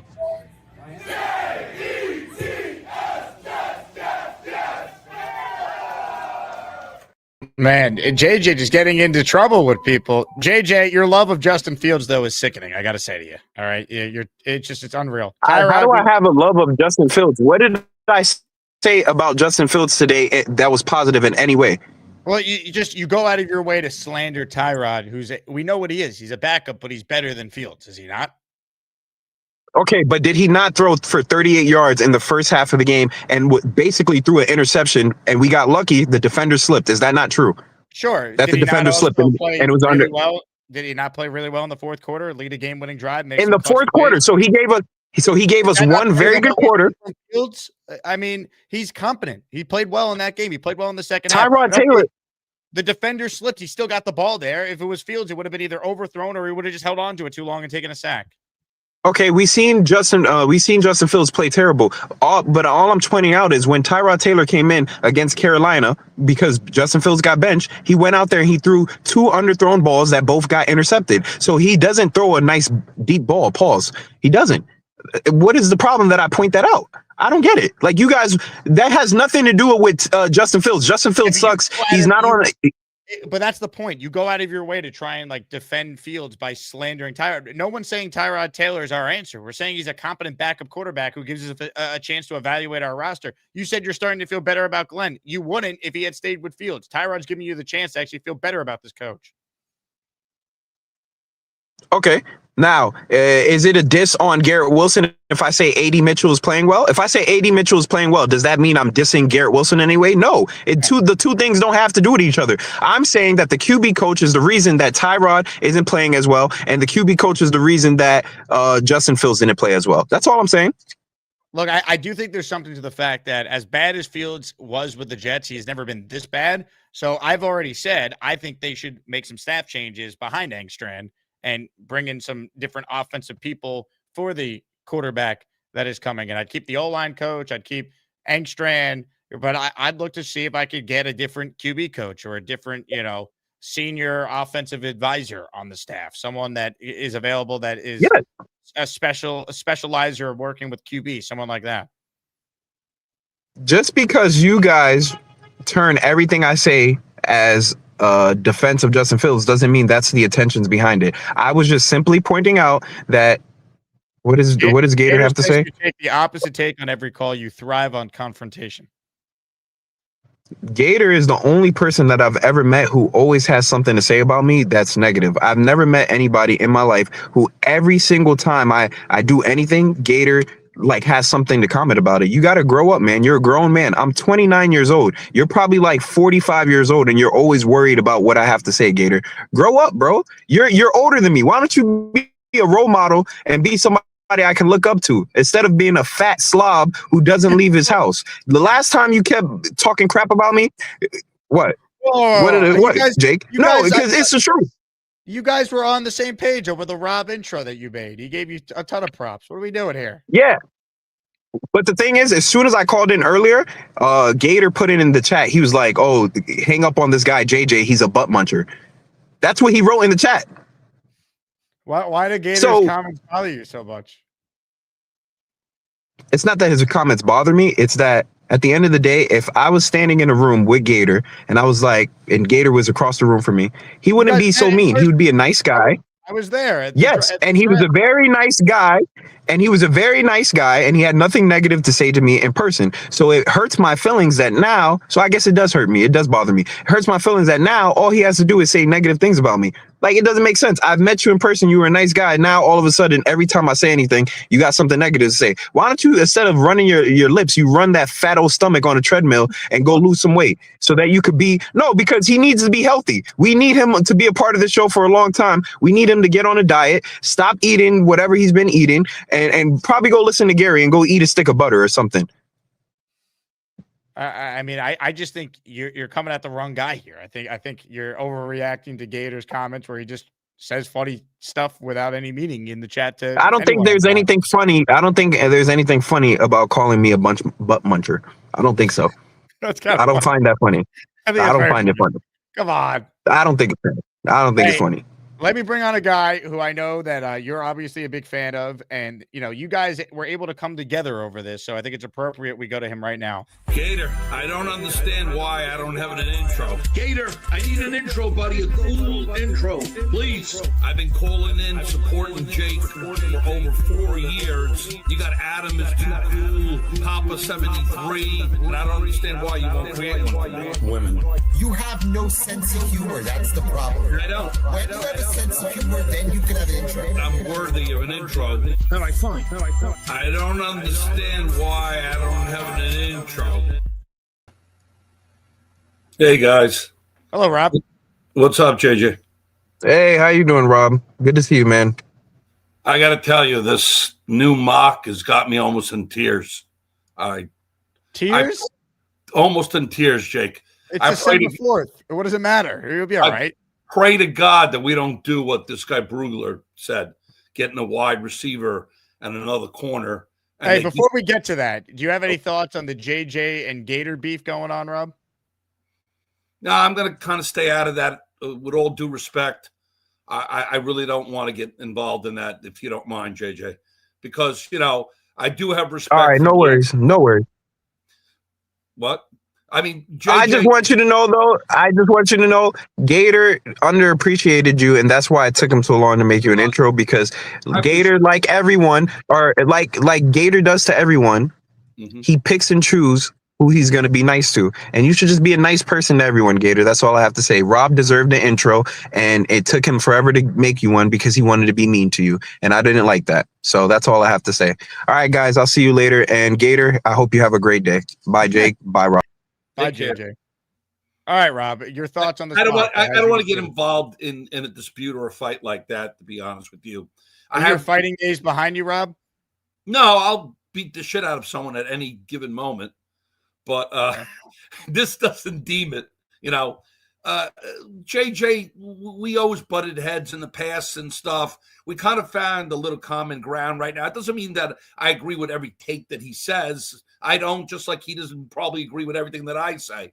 But these type of beefs between him and Gator, I'm not going to get involved in. I appreciate the support from JJ saying that I deserved an intro, and he went out and kind of did one for me, and then Gator improved upon it. So at the end of the day, Gator did do, I think, what he was supposed to do. So I'm happy at the end, Jake, to be honest with you.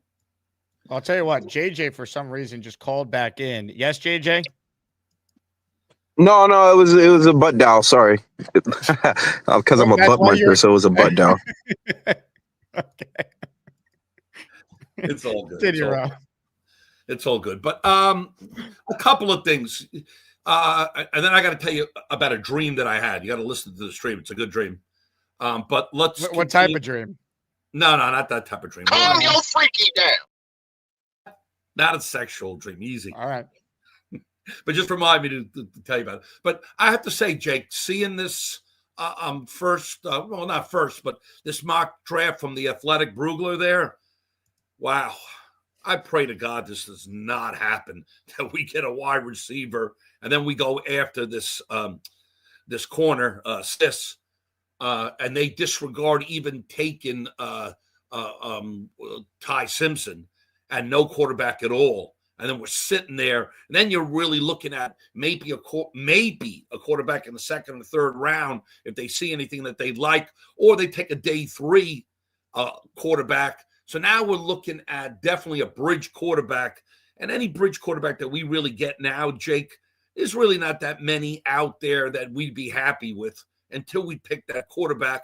And now we're looking at 2027, and then your buddy Allen here would be saying, no, 2028 is better. You guys are delusional. And then he'd be saying that crap.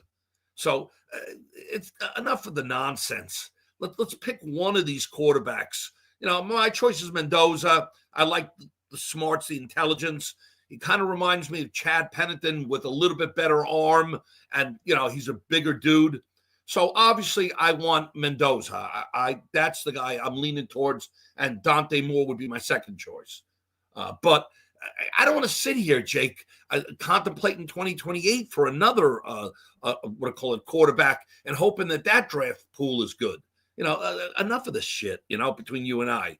So, we got to pick a quarterback, even if we have to trade up. I don't care. We need to trade up. What else? All right, I'm let you talk. What do you think? And then I got to tell you about that dream.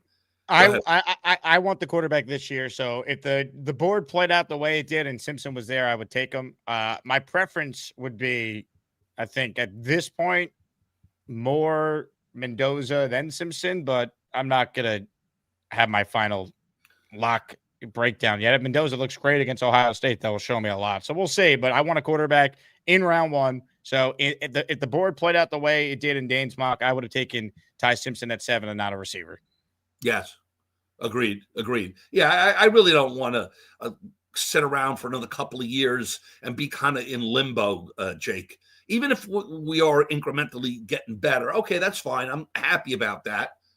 But who wants to be there in limbo for or quarterback hell for the next couple of years until we finally find a quarterback? We got to keep taking swings. You throw darts on the wall until you hit that right quarterback. And we got to take a chance on one of these 3. That's my opinion. I know everyone's saying, oh, let it just fall and see what happens. And so I really don't want to see what happens. I don't. I think we need to, even if we have to, we need to move up. Then we're going to have to move up and take one of these 3 quarterbacks. We have to. We have to. And I tell you the 2 that I like. Tell me about this dream, Rob. Oh, okay. Is Beast around? Is Beast around? Yeah, because it involves Beast. All right, ladies and gentlemen, a dream so good it involves Beast.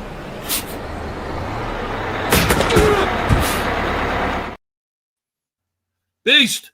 I was just listening to my program. ¿Qué pasó? Rob? How are you? Listen, this is my paisan, Beast.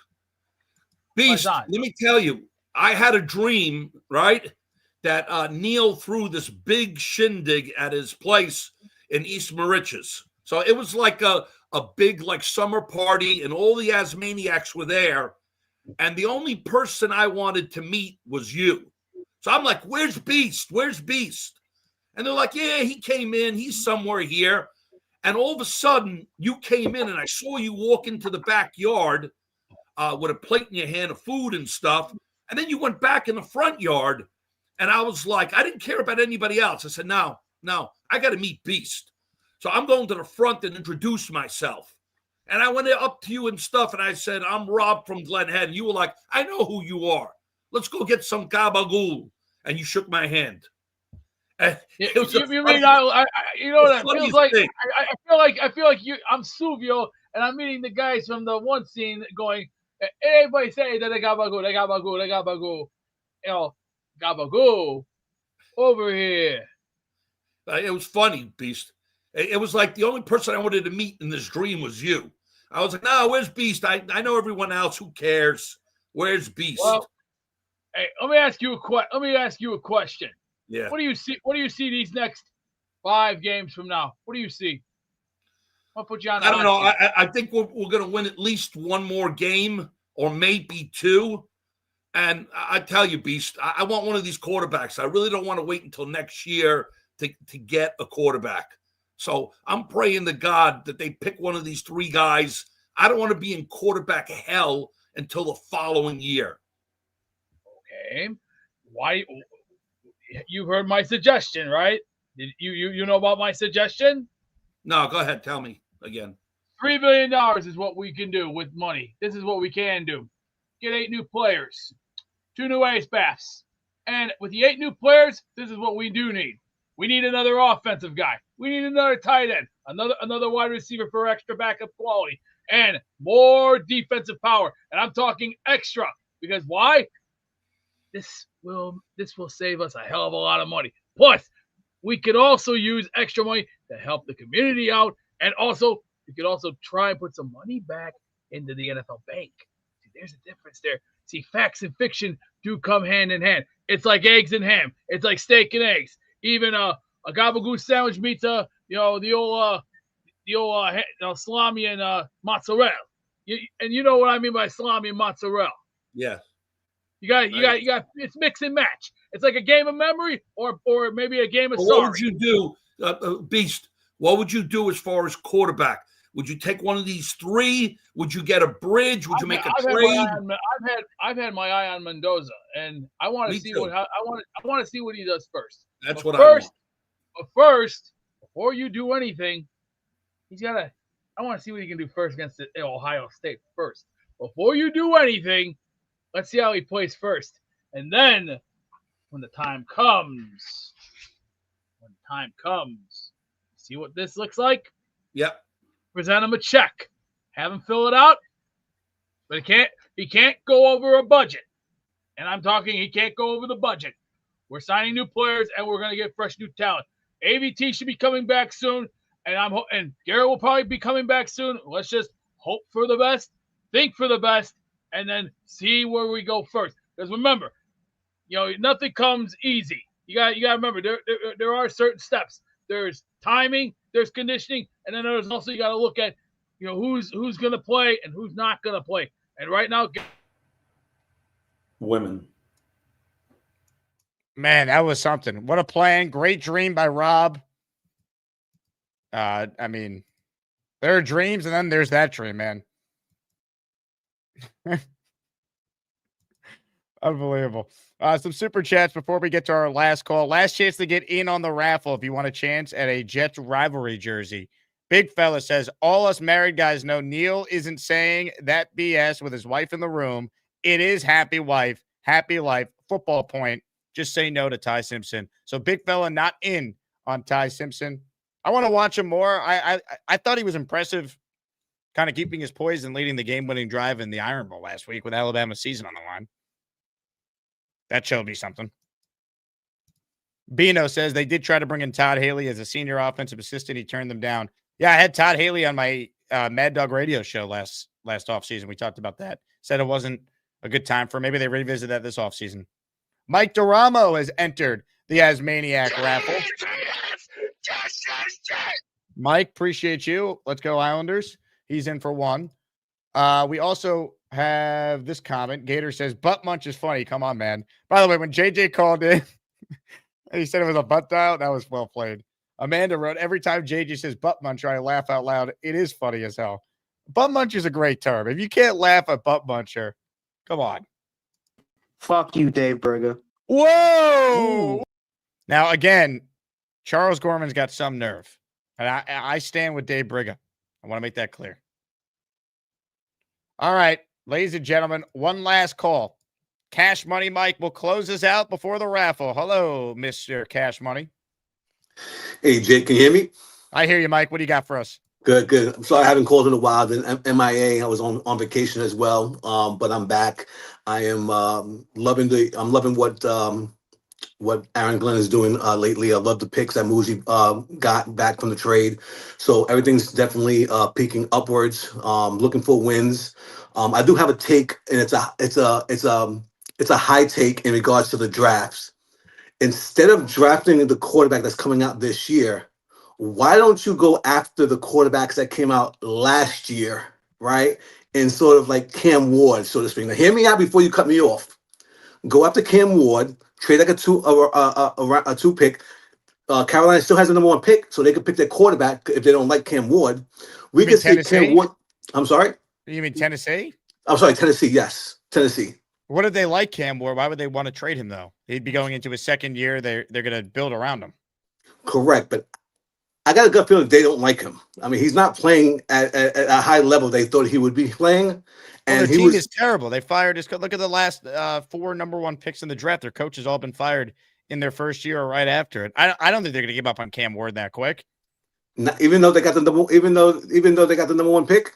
Did that not for this happen year? to the Jaguars with Lawrence? They had the number 1 pick. Like the Caleb Williams and the Bears had a miserable rookie year. Baker's coach got fired in year 1. Like we've seen this a lot where the team that has the number 1 pick, Mhm. you know, the following season, they actually don't make it through their following year. They get fired in season. We've seen that a lot. Yeah, no, you're 100% right. I would make the call, right? Who would have thought Sauce Gardner would have been traded, right? Okay, so you call. What would you want to give up for Cam Ward? I would give him a second. A second-round pick. Yep. They would laugh at you. You think so? Yeah. Why would they trade Cam Ward, who they took first overall a year ago? Why would they trade? Why would they accept a second-round pick? They would want the Jets' first-round pick in the top 7 right now.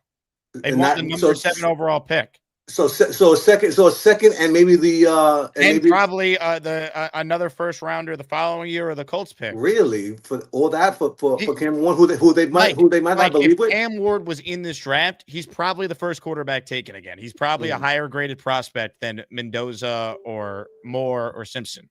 Yeah, I guess I never thought about it that way. If he was in this draft, he probably would have been number 1. You're probably right about that. That's a bad take on my end. The other fly I would probably take on is, why don't you call up the LA Chargers and see what they will give up for Justin Herbert? Okay, again, why would the Chargers trade you Justin Herbert? They're just not playing well, right? And the more 7 draft and picks you 4. give them. What do you mean they're 7 and 4? They don't have a like. Why would they trade? What? Again, hypothetical conversation. Mm-hmm. Justin Herbert's available. What would you offer? Yeah, that would offer a lot more than I would have offered. I would hope. Cam Ward. Now they're going to laugh at you no matter what. But why? Ask yourself this: the Chargers right now, who last year made the playoffs with Harbaugh in his first year, this year the Chargers are 8 and 4. Why would they trade Justin Herbert? What would be the possible justification for them to trade a proven franchise quarterback who they've already signed and is on his second contract right now? Yeah, I guess I didn't realize that. I guess I had 2 bad takes. Terrible call there, Jake. Terrible call. You know what? It happens to the best of us. Hand up. Love the accountability. But yes, this was a colossal waste of everyone's time. I'm not gonna waste my time on other shit that doesn't make any sense. I mean, at this point, why stop at Herbert? Hey, the Chiefs right now, what are they, 6 and 6? You think they want to move Patrick Mahomes in Kansas City? Can we get Patrick Mahomes for a second-round pick, Cash Money Mike? What do you think? I'd be willing to throw in maybe a conditional 7th for Mahomes. What do you guys think? Let's do a second-round pick. I'll throw them a 7th. And you know what? I'll put Jamie and Sherwood in that deal too. You think Kansas City would do that for Mahomes? You know, let's call the Bengals up and see if Joe Burrow will be our guy for a second-rounder. And you know what? Honestly, why stop there? All right? Why stop there? Let's keep going. I'm going to call the Bills and see if we can do a little interdivision trade. I'd be willing to give them a first-round pick for Josh Allen. All right, I'm willing to. I don't know if Cash Money Mike would do that. I would trade a first-round pick for Josh Allen. I'd be willing to do that. All right, and I'd give them Jamie Sherwood. And if they want Alan Lazard, I will make sure that we re-sign Lazard just so they can have him. All right, I'll do it. What a call, Mike. Yeah! Beast, how we feeling? No. What's wrong? No. Lazard goes to Pittsburgh for one reason. He's one of Rodgers' boys. Let him go to Pittsburgh. We'll give up Sherwood to the Bills, and we'll get we'll get a good first-round draft pick. But Lazard, no. He's got to go to Pittsburgh. He's part of Rodgers' boys. You know, that would make a hell of a lot of sense. Just do it that way. Do it that way. Hey, now are we ready for the raffle? Oh, we're ready for it. Are you ready? All right, let the games begin. And now, ladies and gentlemen, the moment we've all been waiting for. It's time to spin the wheel of champions. It's time to announce the winners of the weekly Asmaniac raffle. Let's spin the Jake Asman Show Wheel of Champions and find out which Asmaniac is winning an epic prize. Oh, yeah, Beast. Job well done. We're spinning the Wheel of Champions. Whoa! Music, please.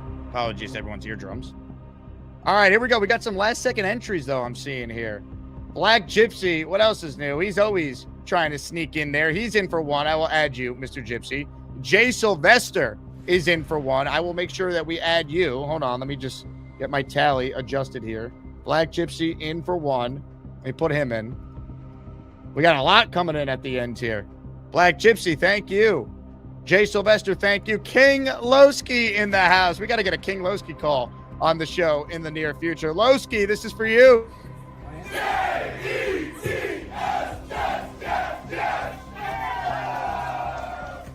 King is in for 5. If you got a gifted membership from our King, make sure you thank him. Lowski in for 5. But wait, there's more. We have this from ISU. ISU, great to meet you down in Tampa. You are in for 1. NY Jets Florida Ted. I think he meant to put a super chat here. I don't know. But thank you, Ted. Beast Breaker sent in a $2 super sticker. Thank you, Beast. Eli Betts is in the raffle for 2. Again. Thank you, Eli. Back to your raffle music. I'm going to put Eli in for 2 here. Again, it's a rivalry jersey, so if you win, you got to email me the player you want, the size you want, and, of course, your name and address. All right. I think we are caught up. Nope. Cash Money Mike says, my call was dog crap, but I might as well try and win a jersey. I'm just messing with you, Mike. I enjoyed your call.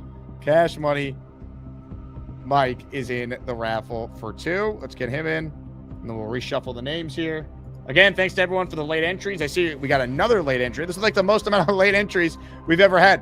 J-Boy is in. J-Boy, thank you. I got you down for another one. He gifted a membership right at the end. All right, we're cut off. Let's spin the Wheel of Champions here. Good luck to everybody. You guys are awesome. We couldn't do this show year-round without your generous support. Here we go. Your rivalry jersey winner is